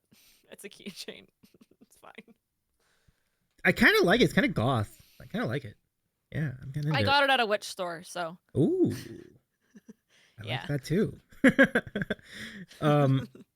Stuart says, I got major pooped on by a bird at Disney. Oh. You know, you ever see like at commencement ceremonies? Sometimes they let doves out into the sky. Oh yeah. Well, the birds, the kids, or whoever are holding them, but they have to hold them for a while, and the birds get scared and they poop all over their hands, and that's, I don't ever want to be in that position either, like that. Well, just remember that birds don't have control over that because they don't have a sphincter, so they can't stop it. It's just a direct hole. There's no anus. There's nothing to seal it. It's a direct line out. So if a bird's shitting, it's just shitting. It's, it's just happening. They can't stop it. Yeah. So there you go. Okay, that makes sense. The more you know. Da, da, da, da. Yeah. The bean boodle fine. Yeah. Mom says, good luck. The bird thing, not the spoiled milk. Thank you. Altair agent says, call up Bean Boodle Company and I'll tell them to add a rotten milk bean. They have one. And it is to this day the hardest the hardest flavor I've had to deal with in my history on this channel. They don't do it anymore, like the new ones don't have it, but that was the worst bean ever, and I hated that bean so much. King says, David, it's called Gallophobia. Oh wow. Creep factor 9 out of 10 says even. Yeah. Peter, welcome in. Good to see you. How's it going, Peter? Thanks. Good to have you. Steeman Francis, so I'm partially burb. Welcome, Steeman. Nice to have you here, partial burb. Zoology with Gillian 101 says King, yeah. And Rothgar says, I know lots of random animal facts. That's so pretty... I'm always down for zoology lessons. Nice. Point redeem? Is it a point redeem on your channel? I should make it a point redeem, but I'm not good at thinking of them on the spot as much. I have like my go-tos, and then like randomly I'll be like, oh yeah, by the way, birds don't have sphincters. Like I don't think about that one regularly. It's just we're talking about birds pooping, so it came into my brain. My go-to is all polar bears are left-handed. Ducks have corkscrew penises. It's cool. Wait, who has what? Ducks. Is that in? Is it what happens? Ducks. Is that just when it's in? There's only so much I can say on this channel. Like, is it in? When it is aroused, is the shape still a corkscrew? Yes. That's got to be a wild night. I believe I might be getting the animal wrong, but it's specifically partially because for insemination, because it's harder to get out. Right. So I was just gonna say it stays in. It is. Yep. I know lots of stuff, y'all. I watch Maya Higa on Twitch and Alvea's Sanctuary. I watch all of that, so I know a lot. Listen, I'm not gonna endorse watching video stuff like this. It is nature, to be fair, but I'm very curious. I'm just gonna say I'm very curious. Anyway, Hyena reproduction is wild, says Happy Nightmares. By the way, welcome Happy Nightmares. Great to see you. Okay, let me keep... At some point, I'm going to catch up with chat. I apologize. Rothgar says, on that note, it is time for me to head out. I have an early morning tomorrow. Have a great rest of the stream. Thank you, Rothgar. Good to see you. And Peter, great to see you too. Just dropping for a minute to drop my love for D. Well, thank you, Peter. Nice to have you back. And we have a good friend to here in chat, Gillian Hayek, who's an awesome singer-songwriter. It's really good to have G back on the program with us. Let's keep going. All right. So, Bird with a Sphincter. Would that be a song title, says King? I'm inspired. Let's go. I'll write it right now. All of this inspired by E-Room's question, have you ever been pooped on a bird? Thank you, E-Room, for your question. That's crazy. This is where it went. That's crazy. Corkscrew schlogs. It's just such an interesting... Anyway, Malker plays with the next question. What's the last song that got stuck in your brain on repeat? Well, because I wanted to learn Meg Myers for stream, I was listening to Numb by Meg Myers. So that was stuck in my head on repeat because I was trying to learn it. So that's the true answer. But technically, Desire by Meg Myers was kind of in my head today because that's what I ended up doing first on stream, even though I was trying to learn Numb. I don't know how it happened. It just did. But like fully actually stuck in my head on repeat. Like I end up listening to it on repeat because of it was Numb by Meg Myers. Look at that. And Stuart says illegal alien can get G stuck in her head. Wow. Look at that. Yeah, that's like the biggest go. As soon yeah. Do. That one will get stuck in my head if I think about it. So yeah, it'll be stuck in my head for sure. Yeah. King's But also back on Meg Myers quickly. Meg Myers is what I describe as she sounds like Taylor Swift, but Taylor Swift went to do like rock and darker songs. Ooh. There's hints, like you could hear it in her voice. Once in a while, it's like, oh, that sounds like Taylor Swift. So there you go. If you're at all interested in Taylor Swift, that's pretty cool. Swifties. That would be a fun branding of like a new era of Taylor Swift, like the next the rock era, if that ever happened. Yeah. Yeah. Taylor Swift but on drugs. yeah, exactly. That's a good one, King. And then King says Desire. I mean, oh my God, and yeah, for sure. So that's on your song list too. I got to think. Just added, yeah. I added Desire last week, and then yesterday I added Numb and Sorry by Meg Myers. I think yesterday. I don't know. Life's weird. Yeah, I mean, I'm gonna go scout all these like next stream I go to on your channel. That sounds great. Okay. Next question from Marvelman 1027. What is your favorite kind of ice cream? Ooh. Okay, so I grew up a cookie dough lover. I was like, that's my go-to, cookie dough. But my true, like, I grew up and I was like, what do I actually like and what do I consistently crave? What's like my biggest go-to? And it's one you can't really get at most like ice cream places. It's like you have to get it in the thing. And it is called oh my gosh. Modfather, help me. It's not Rocky Road. It is Heavenly Hash. That's the term. That's what I'm thinking of. It's Heavenly Hash, which is very similar to Rocky Road, but it's not the same. And I was trying to figure out why I liked Heavenly Hash. I was like, why do I like Heavenly Hash? I've never really even had this ice cream. I just know I like it. And it's because it was my grandmother's favorite ice cream. So when my brother and I would go over there when we were little, she'd give us Heavenly Hash. And I didn't like it because it had nuts in it. I just want chocolate. Thank you, Grandma. But it's fine. I'll eat it because there's still chocolate in it. So eventually I grew up. I got over that. I was like, I like the crunch. If you couldn't tell from my bread and potato chip sandwich, I like the crunch. So Heavenly Hash is like by far my favorite. I can tell you what's actually in it if you want because I can't ever remember. It's similar to Rocky Road. It's what this isn't right. These are wrong. Okay, chocolate and vanilla ice cream with marshmallow, some kind of sauce and nuts. But that sounds like Rocky Road. But it's not. It's different. There's a different nut. It's usually like a walnut or a pecan. I don't know. Google's not helping me right now because it's an underappreciated ice cream. Oh. Yeah, it sounds great though. Like it's like a nut cluster.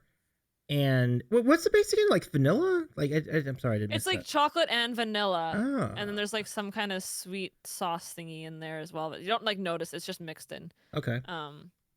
Heavenly Hash is a different thing in California. That's fair. Hey. That's fair. Mm-hmm. All right, Kuya. Hey, OMG, it's Gillian. Yes, she's here. What's up, Kuya? Let's shout out Kuya Side Music as well. Is that a Canadian ice cream flavor? Yeah. It could be. Could be. Yeah. But welcome in. Kuya's picked up the streaming again. Good to see you. Okay, so we're taking your questions tonight, by the way. So send them in, Steeman, if you got one. Throw it on in. Mm-hmm. And Mocker, if you got another one, throw that on in too. Yeah, that's. I like that your favorite ice cream is like a really, really, like it's got a lot of characters, like a lot of different notes to it. It's not just one thing. Yeah, there's chocolate chunks in it too. That's also very important. Ooh, I feel like I've had something like it before. I don't know if I've had that. Rocky Road's like super duper close. Super close? Like okay. A lot of people get them confused. So maybe, but I don't like Rocky Road the same way. Yeah. Well, Rocky Road might have too much chocolate. It's just all chocolate. There's no vanilla at all. Yeah. So, like, that might be it. Because that has marshmallows, too. Does Heavenly Hash have marshmallows? Apparently it does, but I don't think the kind I get does. But it doesn't. It still tastes the same, to be honest. Gotcha. According to Google, it has marshmallow. You don't notice it, though. I think in Rocky Road, you tend to notice the marshmallow. It's like, but in Heavenly Hash, it's like blended in. Gotcha. So you don't even notice it's in there, but it's in there. I'm almost positive of that now that we're talking about it. Yep. So. Oh, Marker, have a good rest of your night. Thank you so much for hanging out with us. Gonna tap out and get to bed. Thanks for the show. You're very welcome, Mark. It's good to see you again, my friend. Let's give Mocker a shout out. King, if you're there in the chat for us. Nice to see you again. Yeah. And then my favorite ice cream, surprisingly, is like really basic. Like mine is like vanilla, but it's gonna also like soft serve vanilla is top tier. Oh yeah, very good, right? Like, yeah. Soft serve vanilla is top tier. Definitely. So I can understand that. Thank you. Yeah, and it is really good. It's really, really great. So let's get to Alter's question. Here it is. Which of your originals, Gillian, is your favorite right now? I always immediately think Burden, but everyone else's favorite is Malevolent, so sorry. I like Burden. Burden is just something about it. That was like that song when I wrote Burden kind of was what shifted my music a lot. Like that was like, ooh, I've unlocked something and this is what we're doing. And then Malevolent came from that. Crumbs came from that. So there's a bunch of different paths that occurred because of Burden. So I always think of Burden as like my favorite, but it's not necessarily my favorite to perform all the time because I have to use my vocal pedal and I sometimes get messed up when I'm pressing these buttons and my foot pedal and I do the wrong one at the wrong time and I'm flip-flopped and I'm like, I don't know what I'm doing anymore. But it's a really cool tune because it's very dark and written about some really crazy shit. So it's very cathartic to do it. So. Yeah, they're both pretty wicked songs. I gotta say, like I'm down with both of those. So like, I respect that big time. And it's interesting because I think the artist tends to have different. You've seen in a lot of cases where the artist's favorite song of theirs is different from the fan's favorite song of theirs, and yeah, so it totally makes sense. Yeah. Yeah. I mean, it might even surprise you in certain cases. Like when you look at other artists you follow, like, do you get surprised at what they pick as their favorite song too? I don't, because I know as an artist what an artist thinks is their best song. So it's really weird. I feel like I can actually be like decent at sometimes guessing what an artist's favorite song is, and it's I don't even know how to describe it. It's just like I just know that when they wrote that meant something, or they like, not to sound like this. Like, they thought they did something sounds negative, but I mean that. Like, they thought they did something, and they're like, I know that's what they feel about that song. It's just like a weird sixth sense I sometimes have. I'm not always right, but I feel like I'm at least in the right wheelhouse most of the time. Because, yeah, of course, people are gonna like the bops, because those are usually they're like tried and true. The 4-chord progressions, super simple, got the hook, But usually the artist's favorite song is a little bit more off the wall. So I'm understanding. Yeah, most definitely. I was gonna try to get you to try to guess some of these artists, but I don't think I have enough prep to do this. I don't even think I would be able to think of all their songs in the moment. Yeah, I'd be like, for sure. I don't know. For sure. It'd be I'd tough. say like their number one hit. I'd be like, I can't remember. But yeah, exactly. So Alistair, thank you so much for your question. That was great. Let's take another round. If anybody else wants to ask a question of G, we've got another at least 30 minutes, so like plenty of time. Get a question in. Get a question. I'm trying to remember what your choice was for the Breakfast Wars. Like, we always ask that question on stream. Like, oh, it depends on what.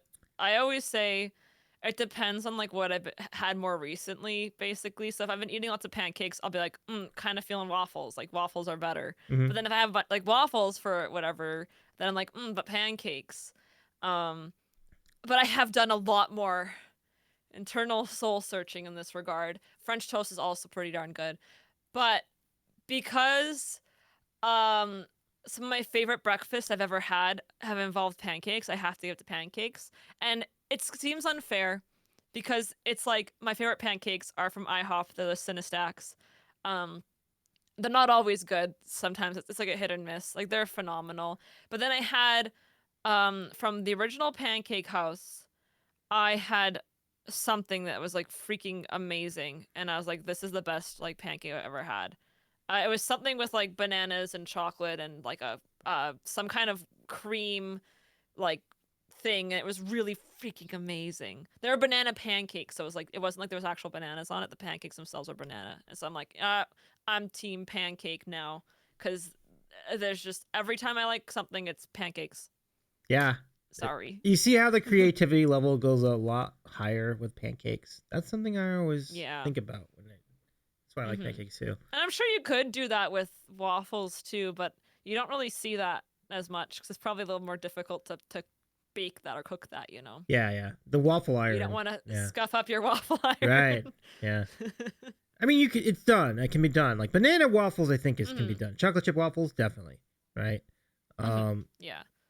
Yeah, but still, I feel like pancakes have a lot more of that canvas that you can use to try different things. The blueberry pancakes, really good. Chocolate chip pancakes, good.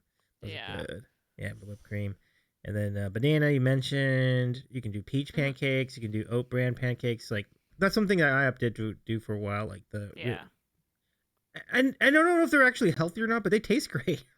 I do like them. They're really good. They feel healthy. Good. I don't know if they're healthy, but that's all that matters. If you feel good, it counts. Yeah.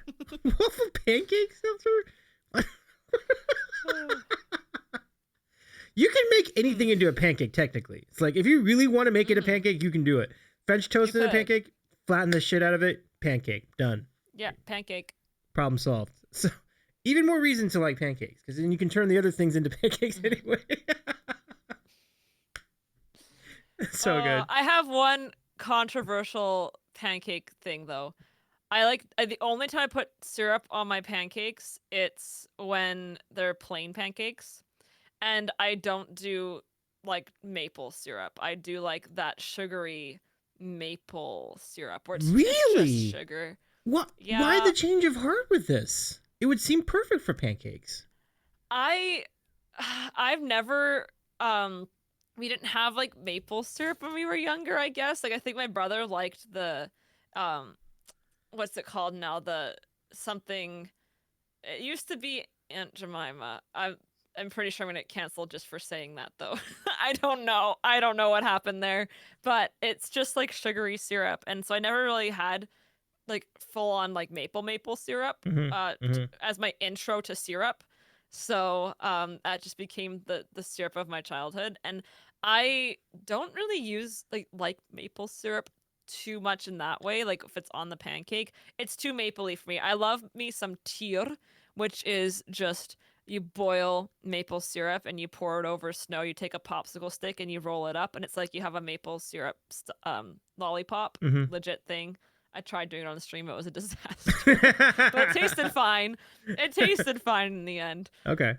But yeah, so I just didn't ever really do the maple thing. which is very weird because I'm Canadian. It I like maple cookies. I like maple flavored things, but just maple syrup is too much, or I don't know. Maybe I just haven't had the right one. Maybe I just have to meet the right one. It's kind of it definitely is. It is definitely remarkable that you would grow up with the American syrup basically, and kind of vibe with that. Yeah. But it's cheap. It is cheap. I would say that maple syrup's freaking expensive.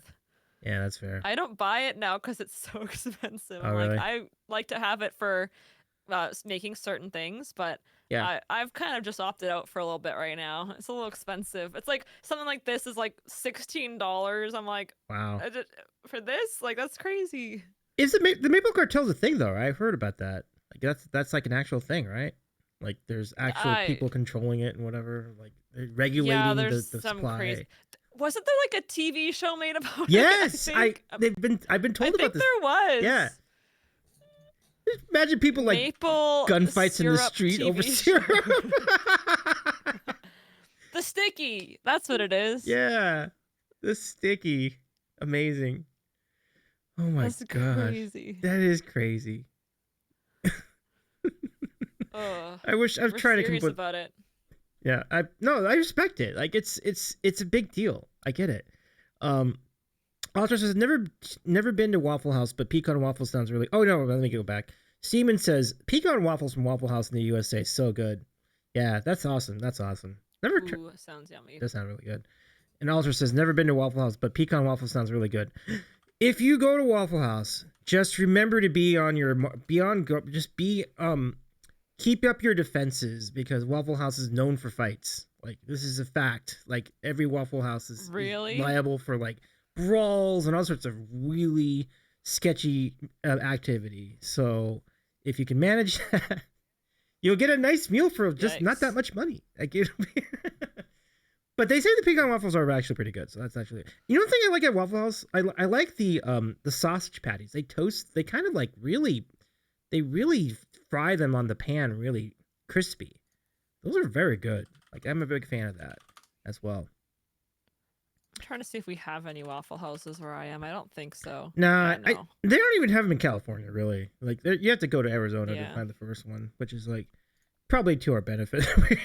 We're spared a lot of potential shenanigans by not having Waffle House. Mm-hmm. But yeah, let's see. Happy Nightmare says people slowly store millions and millions of maple syrup from the Maple Syrup Reserve. It's just such a fun, like it's such a crazy, just a whole network of maple syrup. Yeah, there's a big heist.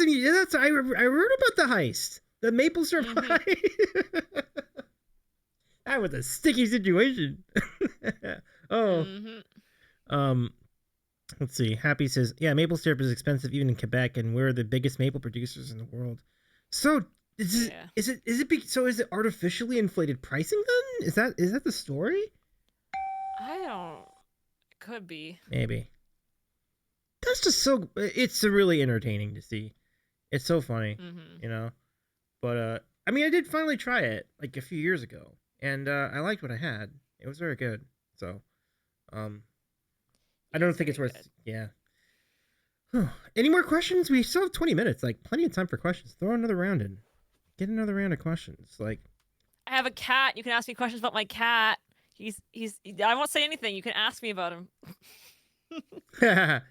Absolutely. Ask a question about Toby. I don't have to start talking about him. Just tell you everything. No more questions available. It's all been answered. Yep. Pricing is definitely controlled. Reserve. Yeah.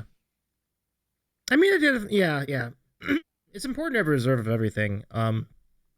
Apparently, even a reserve of Bean Boozled would probably be in effect, which I'm disappointed at. I was kind of hoping for a shortage. Dang. Almost got away with it.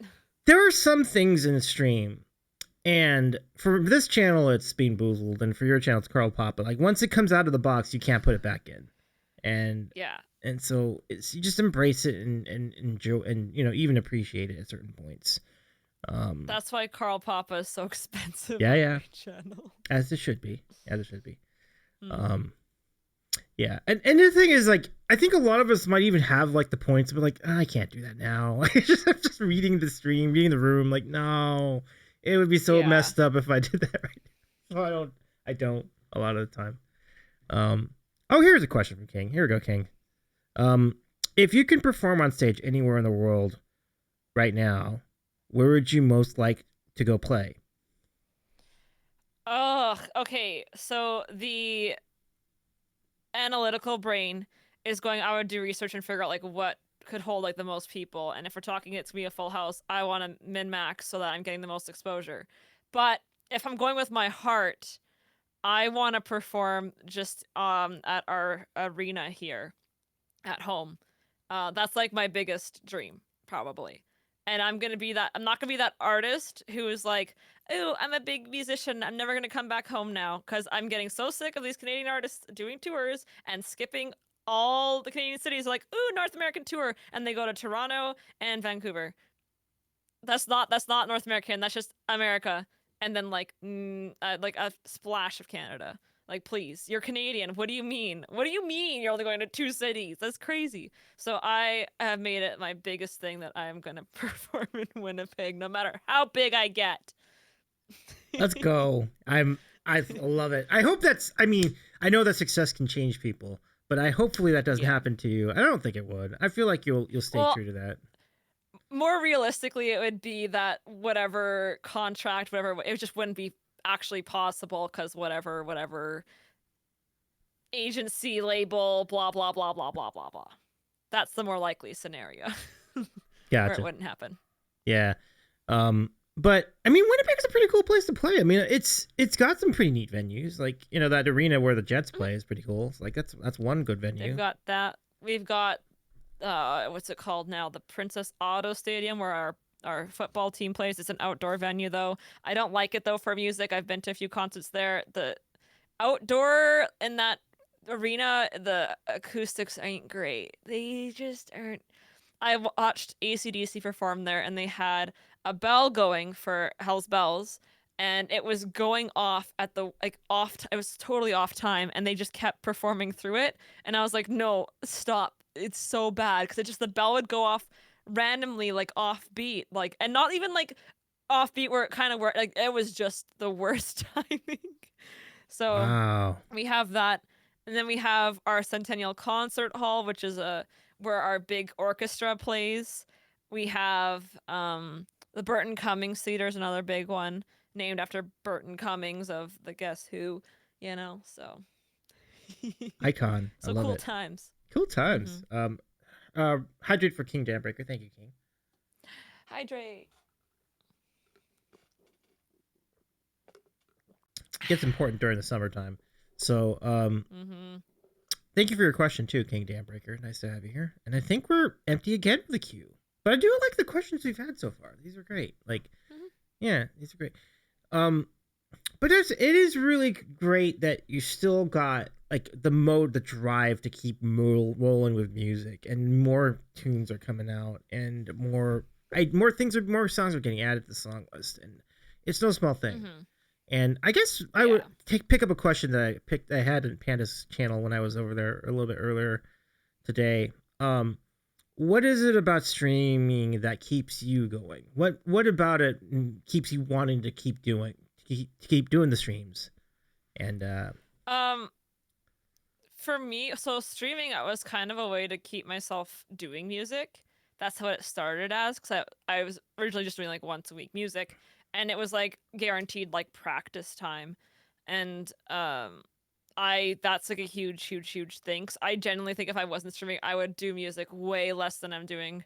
You know, like it keeps me honest and keeps me like doing that. So it's really a good motivator for that purpose alone. But there's so many amazing things about streaming, of course, that I love. So yeah, no doubt. That's like a big one. Like that's the one I always think of is like, yeah, it keeps me like doing music more than I would normally be doing it. I love that. Yeah. And surely it keeps you it keeps you sharp, right? Because you keep playing songs, and certain songs will get played more than others. I love it. And And I was just talking about your originals. Like, I remember when I started with the channel, I started like following the Gillian Hayek experience. I would request I Fly to the Devil like all the time. And it was like, this was, that one I remembered. Yeah. All the time. All the time. But now I've found so many fun songs I've enjoyed. And I mentioned Dance the Night Away. I mentioned Malevolent is a good one. Burden's a good one. And so it was important for me to appreciate like all the other the ads to the catalog. And so the catalog itself has grown quite a bit, which is neat. It's like it's I'm glad that you found like inspiration to keep doing new music. It's funny you mentioned I Fly to the Devil, because that's an older one of mine now. It's a few years old, but it fits in with the songs I'm doing nowadays more, because that's very like evil song. I like to call it evil, dark, song. So it fits more with the stuff I'm writing now, which is kind of funny. That's great. For a long time, that was my favorite song for sure of mine. Like I Fly to the Devil for a long while was my favorite. That's awesome. Yeah. Now, what are the prospects? I think every time I bring you on, I ask about this a little bit, but like, what are you thinking in terms of like recording songs, like getting that out on the platforms? My mom's gonna yell at me for this again. No, I have this problem. Not problem. Let's just talk about this very openly. I released Turnaround back in 2020 or whatever, and I did it. I'm very proud, very happy that I did it. But now, like, I know I've learned from that if I, like, going forward, I want this to be something very, very, very serious. And I don't just want to say, like, just grab any producer, any person off Fiverr and create a song and just be like, good enough, send it out, right? I want to be a lot more hands-on and very involved in the process, have the tons of artwork, videos prepped, and all these sorts of things. So I'm at this stage where I'm like, I want to do this right, which means I have to plan all this stuff. And I am such a planner, such an organizer, that I am stuck at the beginning with this paralysis is what it's called. So you're paralyzed in your analysis of everything. I do think I have started making some good steps towards getting that stuff done, where I have not professionally recorded demos, but like started working on demos so that I could be like, hey, this is my song, I want to make it, and people actually have a demo, because that's a big step. I was like, I don't even have demos, I'm just planning what I want to do, and that's not, I need a demo for the first step. That'd be smart, I think. Probably. I think so too. Absolutely. Well, that's good. I mean it sounds like there's a plan in place, and that's certainly a good step for sure. Mom says, yep, mom here to nag. Yeah. I love your family. Like, it was just like my favorite. Right? I mean, it's one of my favorite families on Twitch for sure. Like, the whole family is part of the channel. Like, really, like in one way or another. And so that continues to be something I really enjoy. We've seen your brother in chat from time to time too. We've seen Jesse on stream even at certain points, and obviously Stuart is Stuart. Yeah. You know. Yeah. What can you say about Stuart? But Stuart's good people. It's good to have Stuart jumping on here or jumping on your channel, and y'all are like always collabing, like making things. Typically food. Yeah, trying to do stuff. Yeah, usually. Yeah. Or cutting my hair. Oh, I forgot. I still haven't fixed it, but it's fine, because I normally have my hair kind of wavy like this, so you can't tell. Okay. But we did it. You did have your IRL face for a while too. I mean, do you still want to pop in with some of that sometimes? I want to. It's just when it's winter, it's kind of tough. Of course. They're very limited here in Winnipeg. So like I have like an off season of IRL, then like I do more kitchen stuff in winter. I try to, at least. Like that was what the hair cutting stream was and stuff. Yeah. But it's really, you can't really go out and about in winter, unfortunately. It doesn't work that great. So that's so true. I do have some ideas of what I want to do this year for some IRLs for sure. Okay. Which involves me having to actually talk to places and get permission, because it's not like I always do ask for forgiveness, don't ask for forgiveness, never permission. Right. That's a song. Anyways, it's from a Halsey song actually. Oh. It's called The Tradition. It's a Halsey song. Okay. And that's a line in it. Oh, Halsey's great. Like I love that they did a song called that. Yeah. I'm obsessed with Halsey. They're great. She great. But yeah, because it's a little bit different. Maybe like smaller things. So like if I walk in there at my stream, they might be like, "Oh, what's going on?" And so I'd rather just be like, "Hey, can I come do this?" No. Oh, yeah. You mean like a concert venue? I see. Not even like a concert venue. Like, like if I go to the zoo, like that's one thing, right? It's a huge thing. But say I wanted to go shop at a specific store. Oh, that's a good example without giving it away. Yeah. I feel like a lot of stores you can get away with that. But like one thing I want to do, it's a lot more like niche and like boutique-esque. So I'd rather be like, hey, can I come do this? Because otherwise I think it would just be like bad for me to like advertise or doing something and then go there and then be like, no. So yeah, I have to be a big girl and I have to make a phone call. See, that's Gen Z of me having to make a phone call causing anxiety. That's Gen Z of me. Yeah, I know. Stuart would be laughing at this, like, come on, it's a phone call. What's the big deal? Like, I get it. Yeah, it's great. We love it. Yeah.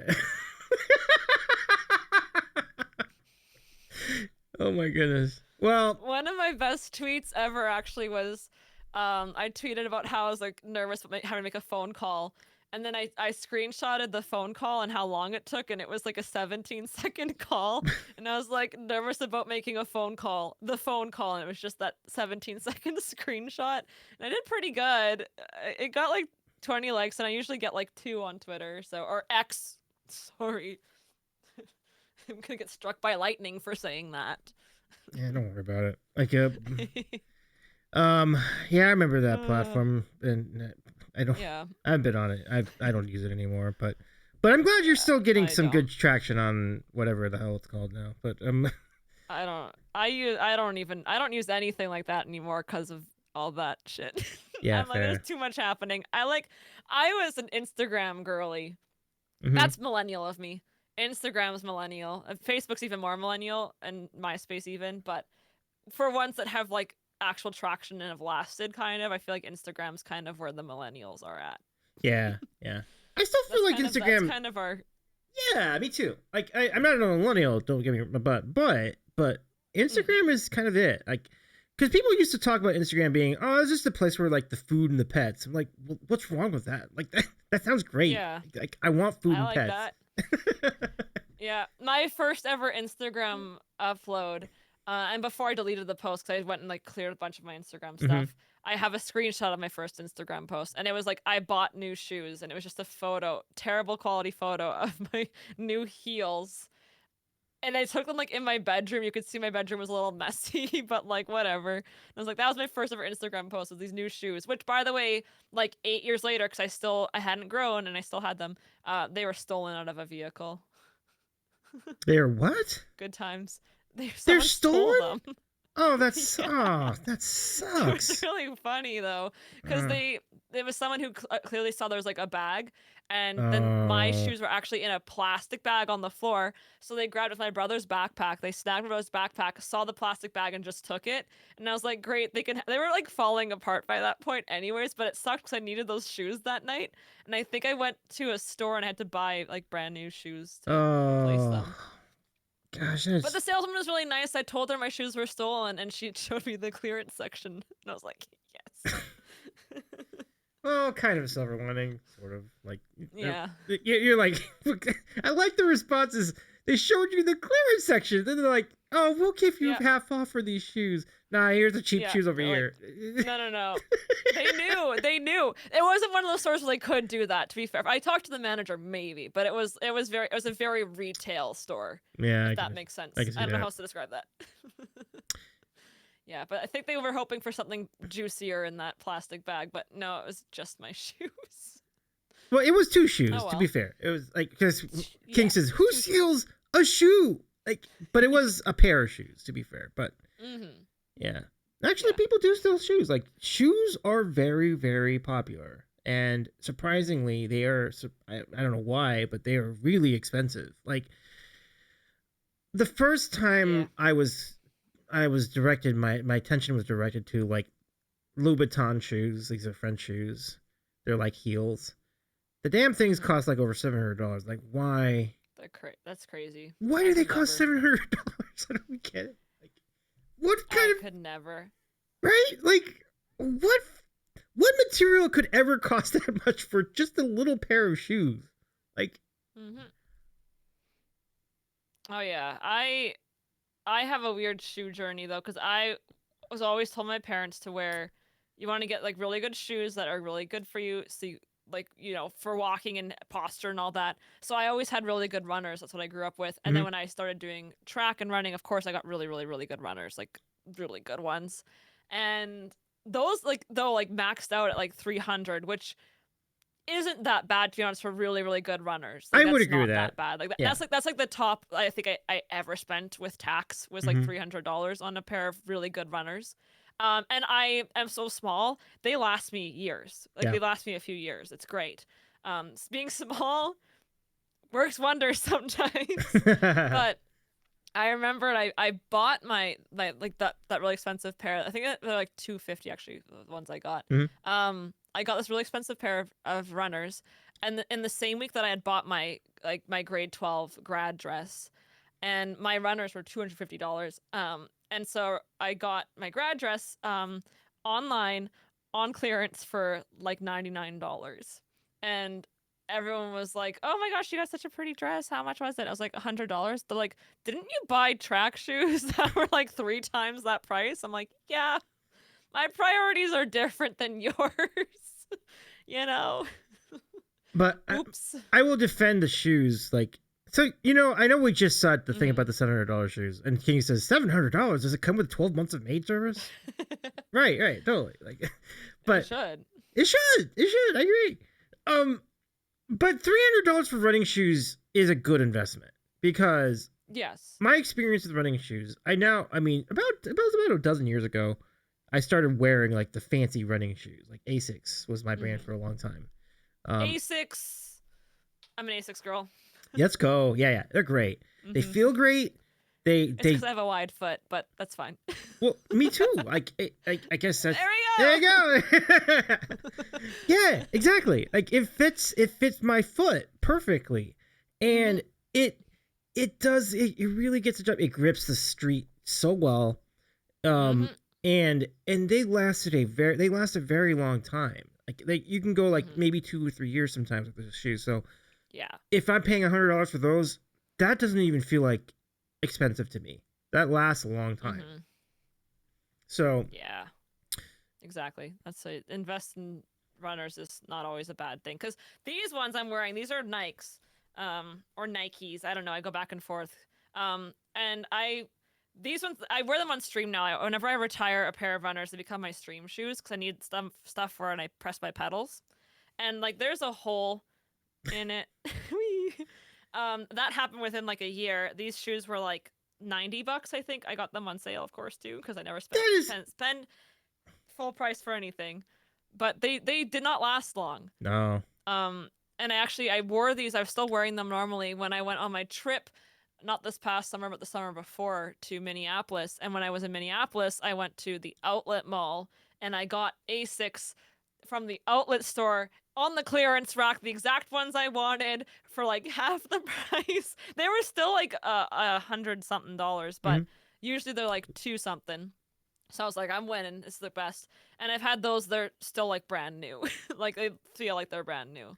And I've had them for almost 2 years now. So. Yeah, that's great as far as Asics, but your story about the Nike is not, you're not alone at all in that story. I think my dad has shoes like that. Same situation. Like, Nike should be ashamed of themselves. Like, their quality of products are so bad. Like, it's just like, they don't last. You get holes all the time. They feel cheap even.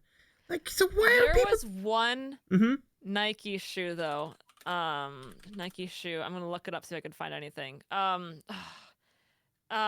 was kind of like designed almost like a sock, and I remember it because fun fact, I ran in the Olympic trials at one point in my life, which is crazy. And they had a tent set up for Nike where they would have all these athletes go and test their new runners, and it was just a way to try and sell the runners. And I wore them, and they felt like phenomenal. Oh, really? But they were like designed for like superior athleticism type stuff, right? I mean, they were having Olympic athletes test run them literally. Mm-hmm. And I actually went and I did test run in them, and it was crazy. But I didn't end up getting them because I was like, I can't justify spending that much on shoes, especially with like Asics being like my wide foot brand, and I just like those ones so much. I was like, I was this close to getting them though. Wow. How much would they have been though, if you did get them? I don't know. That's the thing. I just know it was enough where I was like, ooh, I'm good. Like, it was expensive still. There was no discount for running in the Olympic trials, so it was some bullshit. It was like just a marketing ploy. They're like, "Ooh, we'll make all these athletes feel special, and then they'll want to buy it." Almost worked though. Almost worked on me. It almost worked. Mm-hmm. Well, and that's a big, for it to almost work on me is a big deal. Because I don't spend money on anything. Interesting. Well, if Nike has that level out there, good, because everything I'd seen has been pretty disappointing. So yeah, but it probably true. Like their top of the line stuff, I'm sure will hold up, but it also is you pay top of the line for it. So and I don't know what the longevity of those could be. Maybe those would only last like, they're very thin. They're designed to be very thin. So to me, I was like, that probably means it'll rip within a year. Oh, geez, really? My toe's gonna poke through. So Nike, so I don't know. I barely remember it. I can't find them either. Nike built stuff for performance, not for longevity necessarily. But I always feel like they go hand in hand. But in their case, they don't care about that apparently. So it does. Yeah. But like honestly, like if you ever seen like, I don't think they have Nike uniforms in the NHL, but they do in other sports. And I always just get the idea like you could just like rip it off easily like a piece of paper. Like I really don't think their build quality is very good with any of their pro uniforms. Like I don't. Yeah. Yeah. But anyway, I think that's it for questions. I don't think we have anything left in the queue. Wow. But thank you everybody for sending in those questions. That was really fun. We don't need no questions. We can just yap. We sure can. So let me ask a. So we'll close the queue, but I have like a really fun hypothetical for you. If you knew you could get to like partner numbers by taking a cheap route. Right, we talk about this. By talking about like, yeah, I think maybe we did talk about this, but we have like getting your page embedded on some other website that is not on Twitch, and getting like cheap traffic from there, and it get you to like way over 100 viewers per stream. And it would get you to partner, but obviously you can only be embedded there for like a certain amount of periods of time. Would you do it? No. I love this. No. I love this. Okay, here's my partner take, and this is my also partner advice. Okay, Hear me out. Picture you're scrolling on Twitch, and you see a partnered streamer, and they've got 15 viewers. Are you likely to want to click on them? Or are you thinking, ooh, they fell off?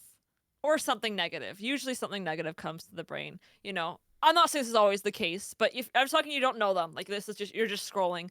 Or are you more likely to click on the partnered streamer that's got like 100+ viewers and they're like, looks like they're killing it, you know? So my advice, and I always say, don't take the cheap routes to partner. If you can apply for partner and your numbers aren't actually really, like they're just barely getting there, I recommend you wait, because once you get partner, like where are you going to go? I mean, yeah, you can like aim for Twitch ambassadors, but you know, as far as like visually seeing something rewarding, partner's kind of like it, right? And if you take the cheap route to get there, it feels very off, and it's a lot harder to continue to grow when you've hit that peak, but your numbers aren't showing you're at that peak. Because that doesn't look like growth anymore. That looks like you've gone down. And a lot of people aren't interested in stuff that's trending down. Just naturally, brain-wise, they're going to go, that looks like it's trending down. So I always say, wait to apply for partner. Partner pushes are okay if you're like hitting 75 average consistently and you just want to make sure you're getting those extra numbers. That's fine. Get your 75 average consistently, naturally, you know. Do you think for people applying before numbers are there, detriment. Yes, that's the point. That's the thing that I do worry about is like it also it makes the partner badge less which is already where I think it's headed to anyways, Yeah. like, but I will say that it's, and it's great to see Sarah checking in here because Sarah's had those numbers partner, right? down. Like I was seeing it. Yeah. Like I was popping for in. Sure. And Sarah was like, "Oh, it's just a matter of time." Like it was just a matter of time. Yeah. It was, so I've seen this on a couple of occasions. Actually, the most recent example is kind of hilarious because the way that I don't know if should we do the Uncle Fred saga? I don't know if you know who Uncle Fred is. The Uncle Fred saga is wild. Maybe we'll do this a little bit later, but what?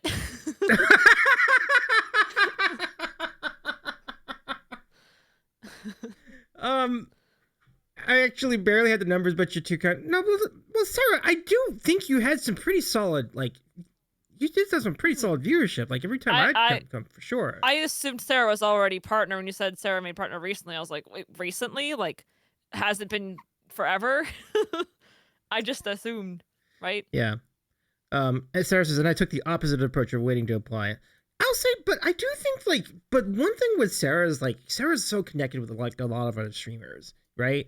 So I think that might have been a factor too. So it's really good stuff. Yeah. All the way around. But there are a couple of other cases where I saw it happen. And I'm like, oh my gosh, it just give it another month and they're gonna be partner. And one of my favorite stories is that of IRL streamer April Anonymous, who used to be a variety streamer like us, doing music and games or whatever. But at one point, she found out that or they found out that IRL is their calling, and they happen to live in New York City. And I'm like, this is such a good formula. This is really cool. And then before I knew it, in a few months later, I saw April was getting way over 80, 100 people to watch that channel. I was so happy for April because April worked really hard towards that. And and when they got partner, it was just such a big day. So that's another example. Yes. Who else did I see? Well, our pal Human Juke 81 is kind of the same idea, although things have. That's a complex story because if you remember the hurricane from last year, that was pretty devastating. So he's kind of in a weird spot right now. But when he did turn partner, it was he had always had these waves, really big numbers on his stream. He's just one of the most excellent dueling piano players ever. He's really good. Is Danny streaming? I think he's streaming his IRL gigs on the weekends at 88 Keys at this point. So that's cool. Yeah, so he still has a little bit of a presence on Twitch, but he hasn't done a regular stream from his home studio in a very long time. So they're still trying to pick up the pieces from that devastating. Figure that out. Yeah. Yeah. Oof. Yeah, I know he's so good. Sarah's right. He's so good. I got to see him perform a couple times in person. I think at least one time in person at Shout House, when we had TwitchCon down. That's so cool. It was great. It was really great. Yeah, Ash says it can't hurt to apply more than once. That is true. That's a good call. If the thing says you can apply, because you can't even push the button until you have the numbers. So that's the thing, right? So you definitely don't want to jump the line on that. But if you kind of hit that mark and just do it, I guess, Nike. Well, I've had the partner application unlocked for 3 years now. Really? Wow. Yes, because of when I was part of the collective. Okay. I was part of the first Twitch collective, and they did a lot of front page stuff. And it's still, even though it's front page and raids don't count towards the numbers, it still unlocked the application for me. So I've never once applied though. Because my numbers are not nearly close enough. Even if I could jump the line somehow, again, I don't think my numbers represent a partner on Twitch. So I would rather be a little bit further along in the viewers. I'll be on the numbers, Right. And that's something. There's nothing wrong with applying more than once. That's something if you're close, yes, do it. I just personally don't want to get partner right now with my numbers. I don't think that looks good on me or my stream. But it could be that's just could be a personal thing. But it's also something I've noticed though, that once it's trending down, it's very hard to get it trending back up again. So, and that's not including I'm not talking little waves. I'm talking Like you're now there. I have seen, unfortunately. Yeah, I feel that. I know exactly what you're talking about. We've seen some folks who were partnered like around the start of the shutdown era, and it's kind of unfortunate to see that. Like, and they're really good performers too in a lot of cases. Like, I don't want to name names because I feel like that'd be bad taste. But no, but I get that because that's something I've seen. And I feel bad because the person not really doing anything wrong. It's just how this platform's changed, and it sucks because it is so much harder to build that back up at this point with how streaming is, especially for music as well. That's definitely dwindled down a lot, and that's why I always say, I like doing the variety. And for music streamers, they're like, we should be getting as many views as like the top streamers. It's like, well, that's just, it's my same spiel. I'm going to say my same spiel, okay? There are so many ways to consume content, all kinds of content. When it comes to music, there are even more ways because you don't need a video, right? So you have every single streaming platform for music. You have, when you're in the car, you want to listen to your jams, you got your playlist, you got your set list, whatever. But Twitch music is completely different because you're not choosing the songs a lot of the time. There's talking in between songs a lot of the time. Of course, there's DJs or musicians who just do music back to back to back, but that's not all, like, that's few and far between.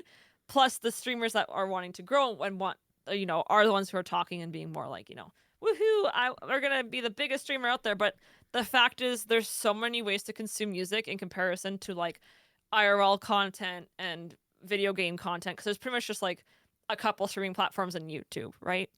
And some like really, really cool things with Twitch in those regards is like with the just chatting streamers and the IRL streamers, gaming even, it is important to have that in real time reaction where, like, which does give it something different from YouTube. Some people might prefer YouTube, some might prefer Twitch, but that's a very, very close comparison. Whereas if you compare a music streamer who is talking and performing and doing whatever song is in their queue from other people requesting or the streamer choosing, that is way, way different than having your favorite songs on your Spotify playlist, for example. Right. Totally. So that's why it's a lot harder as a music streamer to have the ceiling be as good as like a Kai Cenat, because I see that we mentioned Kai in chat there, because it's just not comparable, because there are other ways to consume music, so that just knocks that down even more, right?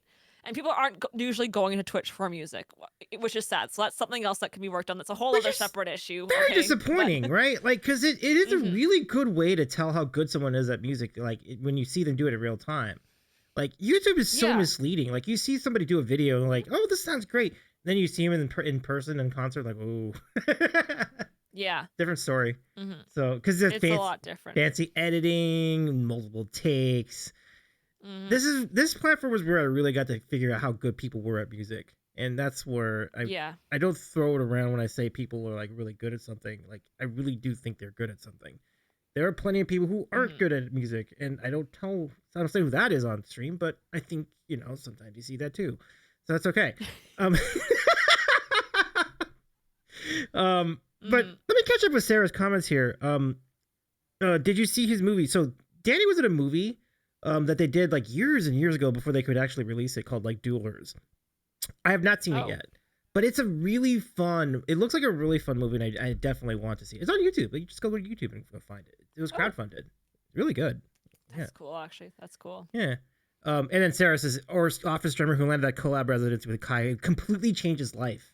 Like, and G and I were talking about that in DMs a lot. Like, we were talking about that. Yeah. It was a really wild week, and it couldn't have happened to a nicer guy either. Like, Office drummer's like one of the coolest dudes. Like, it was so wild. I mean, he was doing pretty well for himself to start, but this just put him into a completely different like stratosphere. And okay, I need to talk about something funny that I haven't talked to you about Office drummer though. I'm gonna say this: Office drummer's great, like such a cool person, love. But I had a very toxic first impression. It's fully on me. I'm fully owning this because one of my all-time favorite streamers, Cutie Cinderella, did a late night talk show where she then ended every stream with like a different musical guest. And I had like put my name out there to like do this. And I think Office drummer was actually like the first musical guest, and I was grumpy because I wasn't asked to do it, and I was like it wasn't me. I don't care. But I remembered him because I was like, he's freaking good. I was like, okay, I guess it's fine, but I'm still mad, right? So that was actually my first ever like full introduction to Officer, and that happened before the Kai situation. That was like a couple months before, I think. Like it wasn't too far off. But it was just really, really funny because I was like pissed. And then he gets to go on Kai's stream and I was like why couldn't it be me? but no, like I said, like definitely super deserving guy. But I was just jealous, okay? I fully admit I was toxic about it. I just really like Cutie Cinderella. Aw, I get it. Yeah. Cutie Cinderella's a big deal too. Like it's massive, like part of Twitch. Absolutely. She gave me a shout out the other day. That's enormous. Like, not really. Oh no, not really. It was really funny. She was like, someone said a random name, and she's like, "Oh, there's someone in chat named that right now who's super excited." So she started rattling off a few names, and she said like 4 names, and one of them was Gillian. So I clipped it and I put it on Twitter, and I was like, "Oh my gosh, Cutie Cinderella shouted me out." Wait, did she literally just say Jillian? She said, "Shout out Gillian." So I have a clip of her saying, I would say take Gillian. it. I would say take it. I'm like, it could be me because I have tried reaching out to her in many different ways. I have sent her my resume in the past. I have applied to be in things she's done, and she has seen a clip of me and read my whole application on stream before, and she still didn't choose me, but it's fine. It was fine. Don't give up. You know what? I'm not bitter about it at all. But don't give up, man. Like it's you just never know where the break's gonna come. Like honestly, you don't. Yeah. I was just saying like with April, like I was like at one point I was feeling bad. Like April couldn't break out of the little like the small but loyal audience that they had, and I was like, but everyone's moment comes if you believe in your content. Now. Oh yeah. It's not gonna happen for everybody. I get, like you said, it's really hard. Like it's really hard. I've had many discussions about this with friends. And so I understand that too. Like from my point of view, it's the same thing. It's like you just don't really have a lot of control over it. At the end of the day, yeah. Like you can see people on stream whose content isn't. You clearly can tell is not as good as yours, but you're like, but they were at the right place in the right time. So I fully say like a big part of my growth journey is because I was still like doing vocal lessons and stuff like twice a week when I first started streaming. And my voice has actually grown in better ways just from performing on stream as well. And I think my quality of music is so like 100 times better than when I first started streaming. And I'm like, if my first streams were closer, even just like a bit closer to what they are now, I know I would have grown way better. Because what happens is, you go, you start streaming, people come in, and then they can just write you off, and then they'll never come back. So I feel like I did lose a lot of potential friends because I was streaming not the best of my ability, even back then. Like I still could have been doing better back then. If I knew more what I know now, I would have done things a lot differently. But I still had a really great start because I guilted people into coming to my first stream, so I had a really easy start compared to most. I think you've done pretty well for yourself because I remember when we first met Twitch wise, I think you had like around 700 followers and like this little streamer Gillian Hayek, and then you blew up in a big way follower wise for sure. It was good times. My follower growth has been super consistent. Like it's like a little under 1,000 a year, but like it's consistent, which is always good. So under 1,000, about 1,000 every year is more accurate, actually. About 1,000 every year. Like a Rockets is king. Yeah, definitely. So let me just catch up on some more of chat because I think Sarah said it's also a great place to make friends, and for real, like I've really had a great time I remember I just like you mentioned like your whole family is like so friendly. Like I've really appreciated getting to know you all, and King too, and before we had King as our mod, we had Aaron, and Aaron. Still a mod technically, but and we all are good pals. Like and over in your channel, you have a lot of good pals. You have Scores, you have Trying to remember.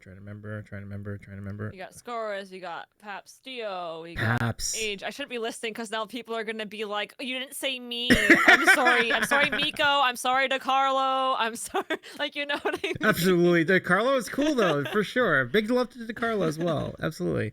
I was just trying to go for like, I know like Scores and Paps Dio specifically are like really, really in early, like early 2021 era.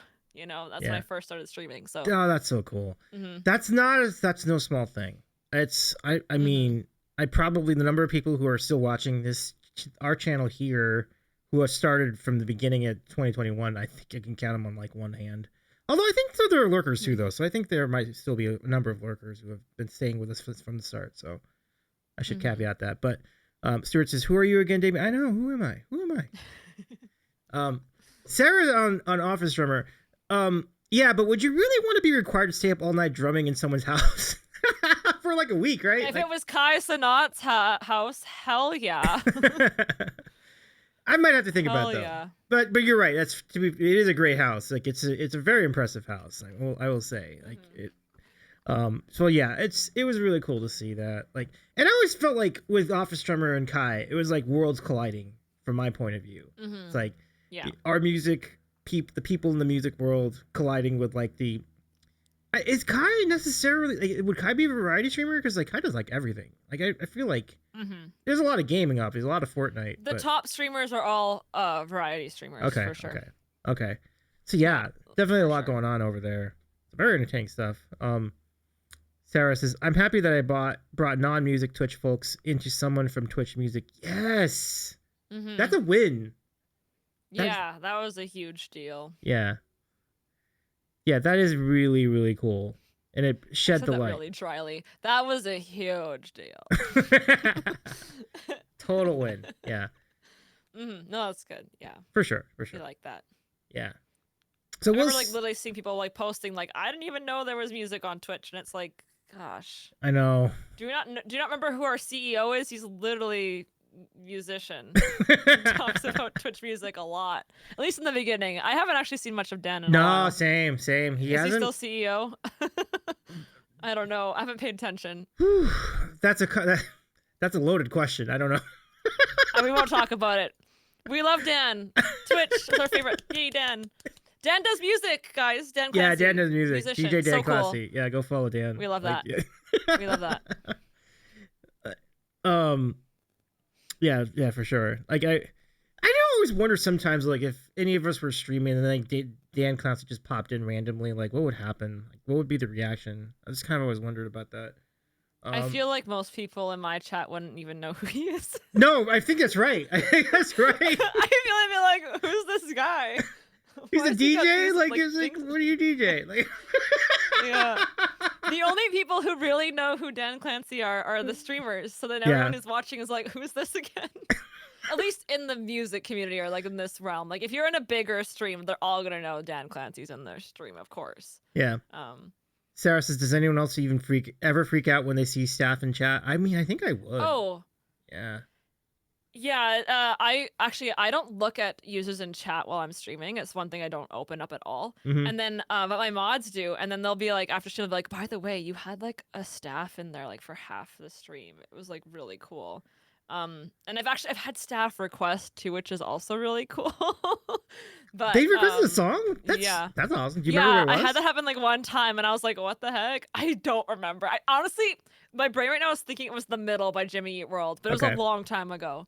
But that's what my brain immediately thought. And I have no recollection anymore. No worries. I blacked out when it happened. I was like, this is not at all stressful. I don't blame you. Like, like Sarah's like, oh, why are they lurking? You're right, because it can be negative too. Like, are they just reviewing being suspended from Twitch? Like, you got mass reported. You don't know about it yet, and they're there to see. I don't know. She's wearing clothes. I think it's fine. No, most of the time it's positive, so that's good. Yeah, we've had some wild shit happen on Twitch. Like, remember when Raquel got like suspended because of the stuff she did with the cupcake? I don't want to. You know what? Fine. I will talk on it. I've never talked about that. I understand what she was trying to do. I think it was done in very poor taste. I think it could have been done in a way that was much more entertaining. I personally found it not entertaining how she decided to go about doing that. That's just me though. I respect you there, Kylie. Because I really like her streams and her music, especially. But I definitely like kind of was like a little bit like off put by that situation, like that her choosing to do that in that way. I understand what she was going for. It was just that wasn't. I feel there was a better way to do it. Yeah, that's all. I completely. That's my opinion. I think that's a good way. I mean, we can just leave it at that, honestly. But yeah. I do think there was a better way to do it too, because yeah, right. Like I thought it was a joke the whole way, but the problem is not everyone's gonna see it as a joke, and that's the problem. Yeah. People were taking that shit seriously, and so like, oh boy, you know. So yeah, say no more. I think that's a good way to put it. I mean, we get it. We all get it. Yeah. See, I talk about more controversial things now. Yeah, I've picked up on that. I can't do that a lot. I was like, I know. So I'm like, I'll make things as good as I can. I PR answer as best I can, but still a little bit of spice in there. Yeah. A little bit of spice. The channel growth here depends on this not getting too crazy with the controversy, because like listen, I will have opinions on these things. If you ever want to ask me about it, you can DM me. Like I will have an opinion on just about anything with Twitch.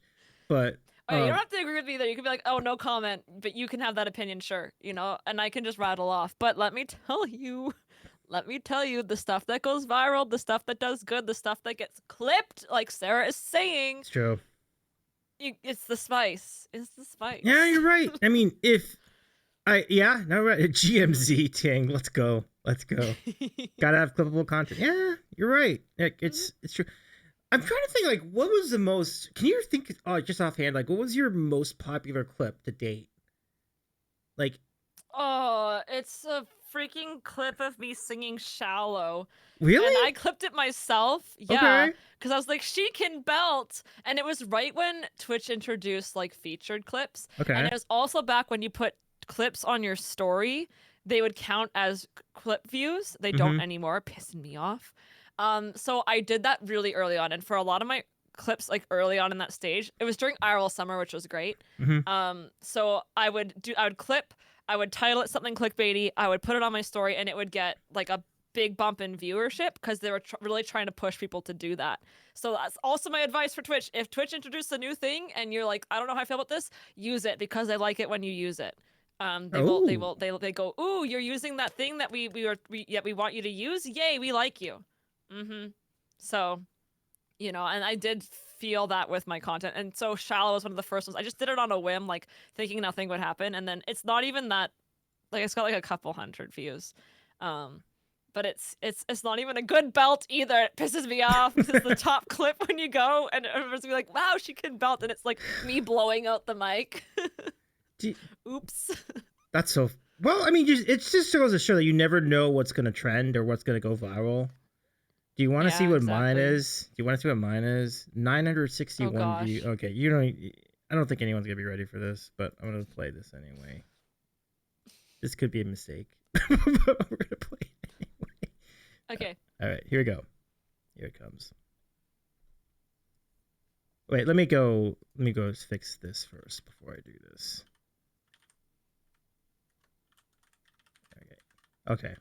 I'm gonna send you something too. Oh, okay. I'll take it. All right, here's the clip. This is the most viewed clip of the Sandwich House history. Here we go. Who was it? Oh.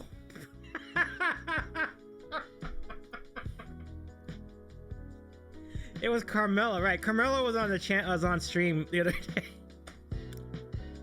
And she said at one point in her life she was a traveling nut salesman. Or traveling nut saleswoman specifically, but...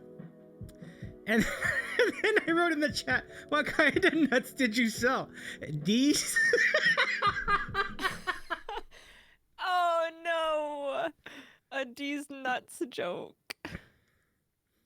I'm not proud. I like that. Thank you. I think that's funny. I like that. Oh my gosh. See, I was like, technically, if you count other platforms, I had one TikTok do numbers on both TikTok and Instagram. I can send it to you. You don't have to show if you don't want, but it was controversial.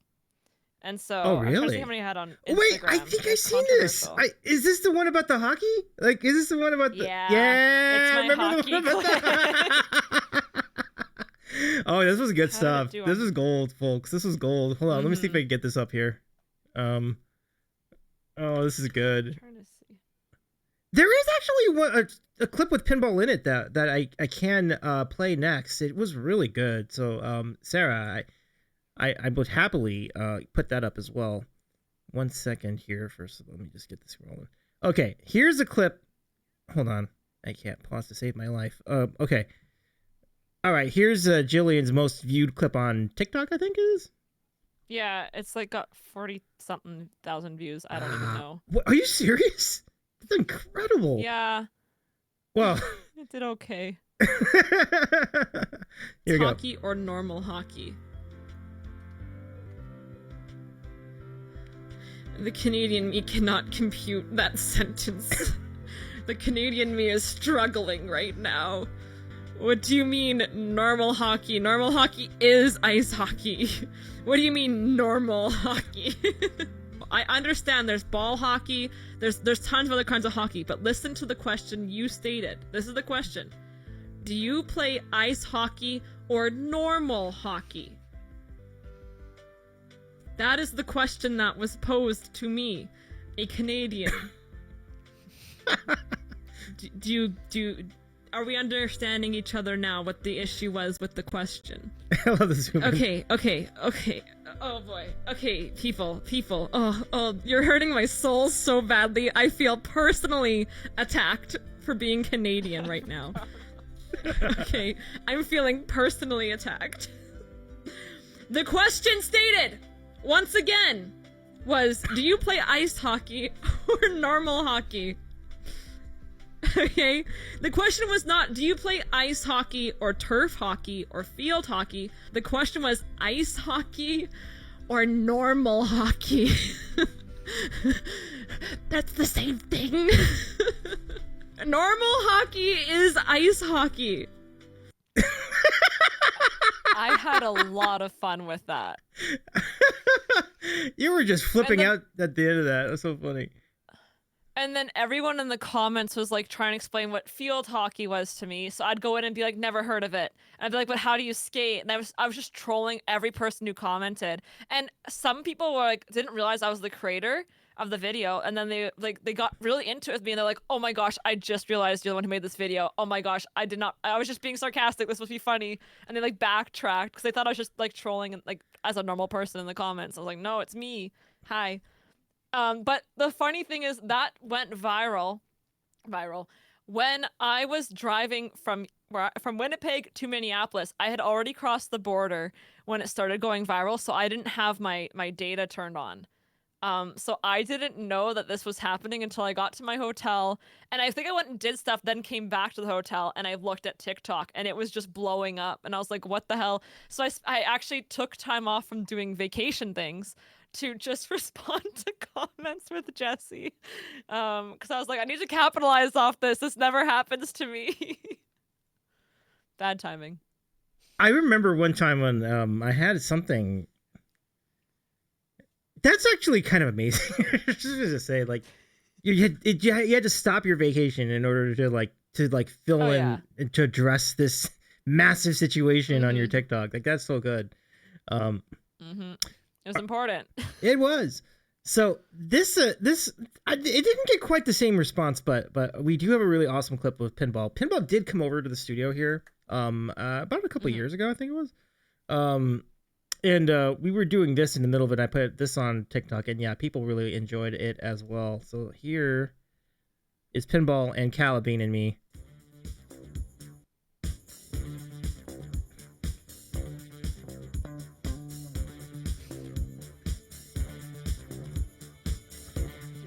We could make that bigger, but oh, you remember that, Sarah? Yeah. I used that same disco ball. Oh yeah, the disco ball in the thing. That's so cool. Like on the it's the same one. Good stuff.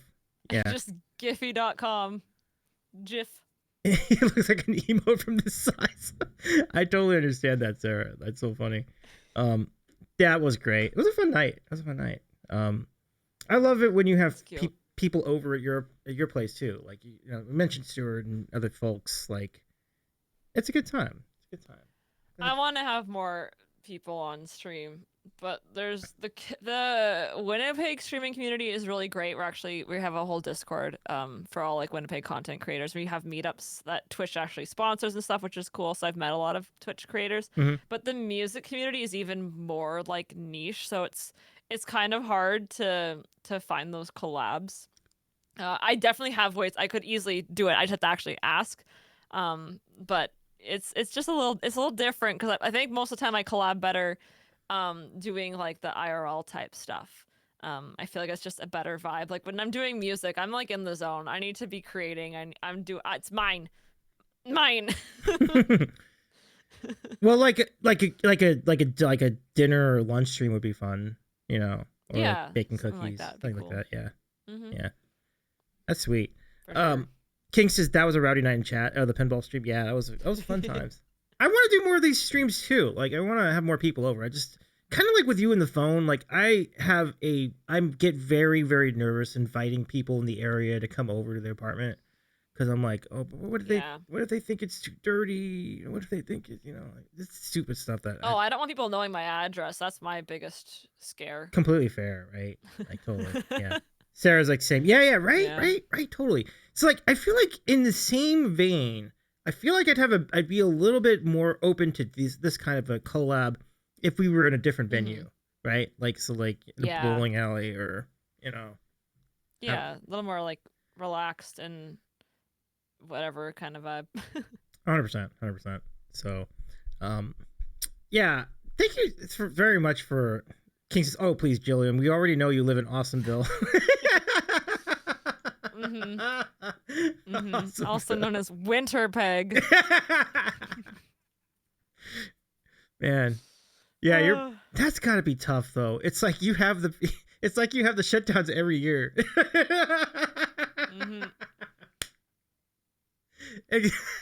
So, yeah, that's what it feels like. Oh, that's funny. I don't even 90210. Oh, yeah, exactly. Oh my gosh. Really fun. Oh my gosh. Okay, I gotta settle down. But gee, this has been really fun. Is there anything you want to bring up tonight? Like, is there anything you want to get into? Like, I mean, we can take a moment, we can take a beat to do it if you want. Is there anything you wanted to know? No, my biggest goal was to not talk about my wedding, and I feel like I've succeeded. That I'm like, oh my gosh, it's like 10:30 where I'm at. I didn't talk about the wedding at all. That's crazy. Yay. No, I did. That's all I want to talk about anymore. So I'm happy I didn't, because it would just, it's not fun. It's not fun for people to listen to. I understand. Yeah, I understand that too. And that's the thing, is like, I know how much stress preparing for a wedding is. I had 2 sisters go through it. So like, I completely understand where you're at. And so I don't want to weigh you down with that, because it's going to be the rest of your day tomorrow, and the rest of your day the next day, and every weekend, and until fall. Yeah. Until fall. It's my life. I'm done. Absolutely. Understand completely. So I do hope that goes well, but certainly I was glad to provide an island from that tonight. And yes, thank you for coming on. Thank you for your awesome sandwich. It always delivers. I need to try one sometime. Just potato chips. These are no-name potato chips, so I don't think that's in America, unfortunately. But just off-brand potato chips. They're often better than regular potato chips, in my opinion. Especially no-name, because they just load it with flavor. Just saying, and it's way cheaper. Wait, no, like literally no name, or it's just like generic brand? Yeah, so there's a brand called No Name in Canada, and it's like a no-name brand, like, but it's actually called No Name. Oh, I'm intrigued. Okay, so it's like generic, but it's called No Name. That's pretty cool. Okay. Well, thank you for the sandwich. Thank you for the tea. Thanks for having me. Absolutely, got to do this again. Thank you for the guest, Command King. Go follow Gillian Hayek. You can find so much great conversation, friendly banter like this, and awesome music at Gillian's channel. And more controversial opinions, because I'm holding back tonight. No, that's true. That's not exaggeration. A new leaf. You know the one story you told about the people getting harassed in the pier? Like, I had no idea about any of that. Like, that one stream, that was crazy. I was actually terrified. I still don't know if they ever... okay, TLDR, there were some big female streamers at a pier, and a guy was creepo and started threatening to kill them and charging at them, and they had to end stream. There's quick little recap. And I don't actually know if they ever found the guy. I know that they went to the police and stuff. But I don't think there's ever been an update yet. Which is crazy. You hate to see that. I know that when you stream IRL, like, it can lend yourself to these possibilities, but it doesn't make right what he did. And I had a real problem with that. You know? I really did. Yeah. And to think that could happen, and that happened, like, really close to where I live, too. Like, I am, like, in that area. So, I mean, you probably... Oh, yeah. We won't say what the area is, but if you look up the story, you'll know immediately, like, exactly where. An area, actually, incidentally, Office Drummer happens to do some gigs sometimes, some like IRL. Like, have you seen like I'm drumming in the street or I'm drumming in the mountains? Yeah, like... I've seen some stuff. Yeah, I saw a recent like mountain one, or it was like it was by the Hollywood sign, I think, wasn't it? Not too long ago. Yeah, he was in Hollywood at one point. Yeah, timeline's weird. Yeah, where would you like to see Office Drummer drum like one day? Like you haven't seen yet. I have one. Top of the Empire State Building. Yeah, there you go. I just saw something with the Empire State Building the other day, so now I'm thinking about it. I think that's fantastic. That's a fantastic call. You know what? If I ever go back to his channel, that's like literally what I'm going to say. Like, can you do a stream from the top of the Empire State Building? Like, we would love that. I think it would just be Oh, go ahead. You first. That's the next big thing he's got to do. Oh, for sure, For me, because of just how stupid this is. A library. Oh gosh. Like, yeah, I can see that. It would be just such a dichotomy in this quiet library. I'm sure they would approve it and everything, but still, it's just funny. But to yeah, think they'd about. have to. Yeah. Yeah. Stuart says, "Shh." That's. Sarah says, "On a boat or on a plane." Yeah, plane would be kind of wild, right? Or boat too, like, on a cruise. Yeah, both would be. If you're doing a boat though, it's gotta be like some rickety ass thing that's actually gonna like toss and turn, because if it's on a cruise, it just feels like normal. It's gotta be something where he can get thrown overboard at any moment. Okay. It's gotta be something dangerous, but then you don't use the good drum kit for that. No, you use a backup drum kit. And it's like the drum kit's taped to the boat. It's like bungee corded down. These are great ideas. We will pitch this to the Office Drummer. Like, it's a tremendous idea. Yeah. Chum the water. The SS Minnow. A 3-hour stream. A 3-hour stream. 3 hours. And King says, and everyone thought he would say a deli. Look at that. Denied. Good guess though. Good guess, everybody. So thank you again. This has been fun. Oh yeah. If you're ever in LA, man, I hope you're in LA during like one of the Twitch concerts, because like it'd be really fun to like introduce you to all the people around here. We have a lot of cool people who are here. And it's just great stuff. Like, the depth of music in LA is nuts. Like, it's just insane. Like, how many great musicians. Who cares about that? I want to go to Disneyland. Oh, there you go. The one and only. People I've never met in person that I talk to online every day. I want to go to Disneyland. You've never been? Twitch. I've been to Disney World like 8 times, but never Disneyland. I've never been to California. Okay. So. Oh yeah, it's iconic. Yeah. To be fair, it's iconic. Like, if you've never been before, yeah, I totally see that. Like, I already know. Like, I wouldn't need a map if I went. I would be good. I know where everything is. Like, I'm chilling. Wow. Cutie Cinderella streams there all the time. So. That's fair. I guess there's that. Crazy wonder why she might be my favorite streamer. Who knows? Couldn't guess. Oh, okay, so. Well, how about that? I got the more you know. But what would be the first raid you want to go on when you get there? Okay. So this is really tough. Controversial. I think it's at California Adventure. It's not even Disneyland. Cars Ride is one. That's like an obvious one. Okay. But I kind of really love the idea of Grizzly River Run. Oh, so I love me a good raft ride. Yeah, so California Adventure. Okay. I mean, they do have they do have some really, really wicked rides there, to be fair. Like, those are really good ones. Yeah. Okay. Yeah. Like, because they have Soarin' in Disney World. I've done that. It's pretty much the same thing. Big Thunder Mountain they have in Disney. It's sure, of course, it's gonna be different, you know, because it's like copies. Guardians of the Galaxy, I'm not interested in because Tower of Terror is better. I know that much, and that's in Disney World. So a lot of them are very similar.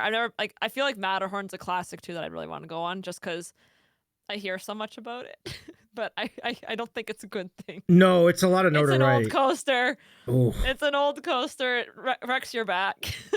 No, I can testify to that. I wrote it like just a couple of months ago. Exactly that. It was.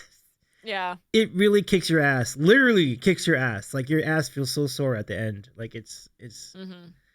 So yeah, exactly that. I mean, you should do it once just to experience it because it isn't really. I would for sure try to do like everything just to. Especially like Matterhorn sounds like such a classic ride too. You know, it's like you say Matterhorn, people think about the ride before they think about the actual Matterhorn. Okay, at least maybe the people I know. But there's a mountain. There's an actual mountain. I'm just kidding. Yeah. Oh, I was like, what are you talking about? You should know. I'm like confused. It's like, yeah. You see, you got me. Was it inspired by the ride?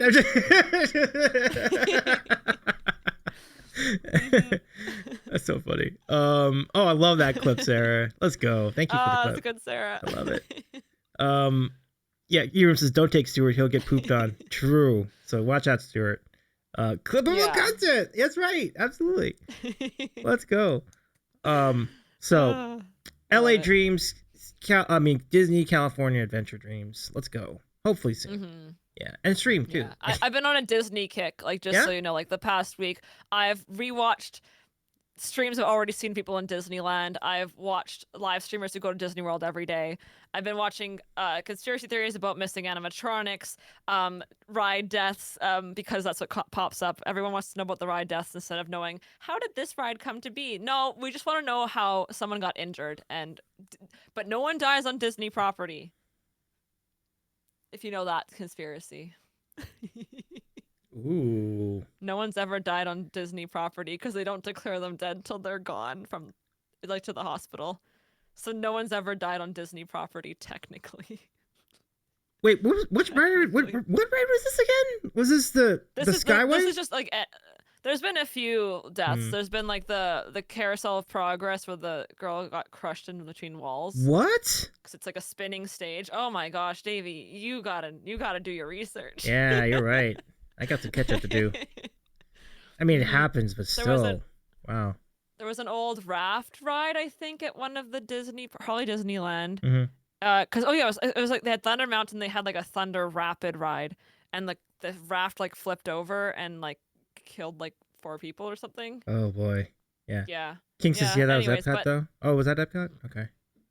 It might have been Epcot. Yeah, it would have been in Disney World. Yeah. Yeah, but like it's still the same thing. There's been Disney stuff. property in general, Disney parks. Yeah. Yeah. Look at that. Well, on that note, good night, everybody. We keep saying like we're gonna say bye, and then we talk for 10 more minutes. Oops. It's been fun though. Like I've really enjoyed it. Like it's encores in music, you know. By the way, do you think the encore is the silliest tradition in music, where like everybody claps and they pretend it's over, but it's really not? You know? I think it used to work and it doesn't anymore. I appreciate the bands who do a fake encore that just like they're like, hey guys, we're gonna pretend to leave the stage, but we're gonna play another song. This is the encore. Like I love that because then it doesn't waste time. We get the last extra song and no one thinks do I have to sit around. And to be honest, with internet nowadays, we all know what the set list is. We all know what the encore is. So it's not like we're like, are they gonna come back out? We know whether they're coming back out now. So it's just a waste of time. I've not gone to a concert in many years without looking at the set list beforehand. I know what songs are going to play before I go. Yeah, it's always pre-planned. At least in the 21st century it is. So it's like it's not like they're going to they're not literally going to walk into the green room and then like after the show you're hearing, "Oh, but they're cheering so loud. Let's make up a song on the fly." They don't do that. Like it's already planned. Like it's Yeah. I wish they just stopped doing it, and then there could be the once in a while an actual true encore that occurs. But I think we're still years away from that happening. Yeah. Maybe with smaller bands, it's still possible. Like, you're just doing like your little tiny local little theater thing. You got like 100 people in the audience at most. Yeah. I don't know. I think so. I feel like those are more likely to feel more real. Yeah, definitely. I mean, it's cool. I mean, I've kind of gotten used to it by now, so I'm like waiting. No, it's just you have expectation of encore, which is totally different. Like, yeah. And then they don't come up. They're like, "What the heck? I just was clapping for like so hard, right? What the heck?" But you're right. It's like it's totally silly at this point. It's so cliche. Everybody knows it's coming, so it's not really. Yeah. It's not magical, really. So, yeah. Stuart says, G and I have seen these encores lately. Yeah, I like when they're upfront about it. Like, okay, guys, this is bullshit. Like, we're not actually done, but we're going to pretend we're done. We're going to walk away, and then you're going to clap, and then we're going to come back, So. Yeah. No, there's one where they did not even leave the stage, and then there's one where they're like, we're going to walk off stage and walk right back on, and that's pretty much like what it was. I appreciate the transparency. Transparency fees, transparency and encores. This is good. Like this. Yep. Yeah.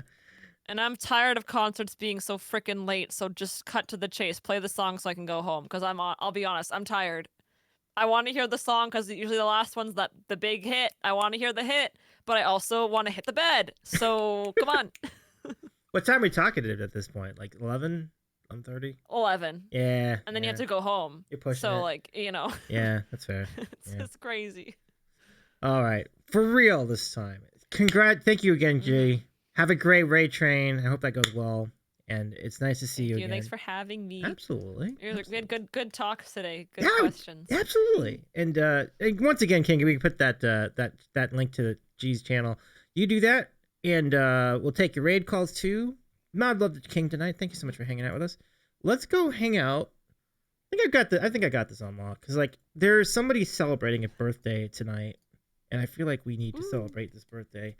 I think Panda is too, because we rated a Panda and I was on Panda's channel. Yeah. And that was fun. Nice to have our paths crossed for a little bit.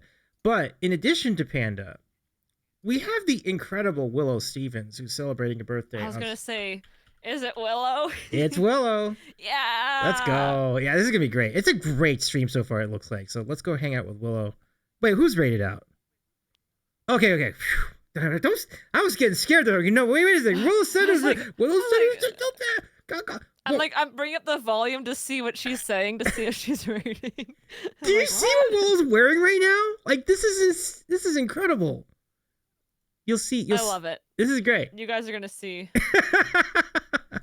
Y'all, let's go hang out with Willow. Happy birthday to Willow. We'll say happy birthday in addition. No worries, King. You're good. Good night, everybody. Thank you so much for hanging out with us. If you missed any part of it, you know the deal. VOD, YouTube, both places here, Twitch and for YouTube. We'll have the VOD for you. Good night. Have a good weekend. Have a good stream. Go follow Willow if you're not already. Good night, everybody. This is going to be great. Bye, everyone. Thank you so much. Woo. Woo!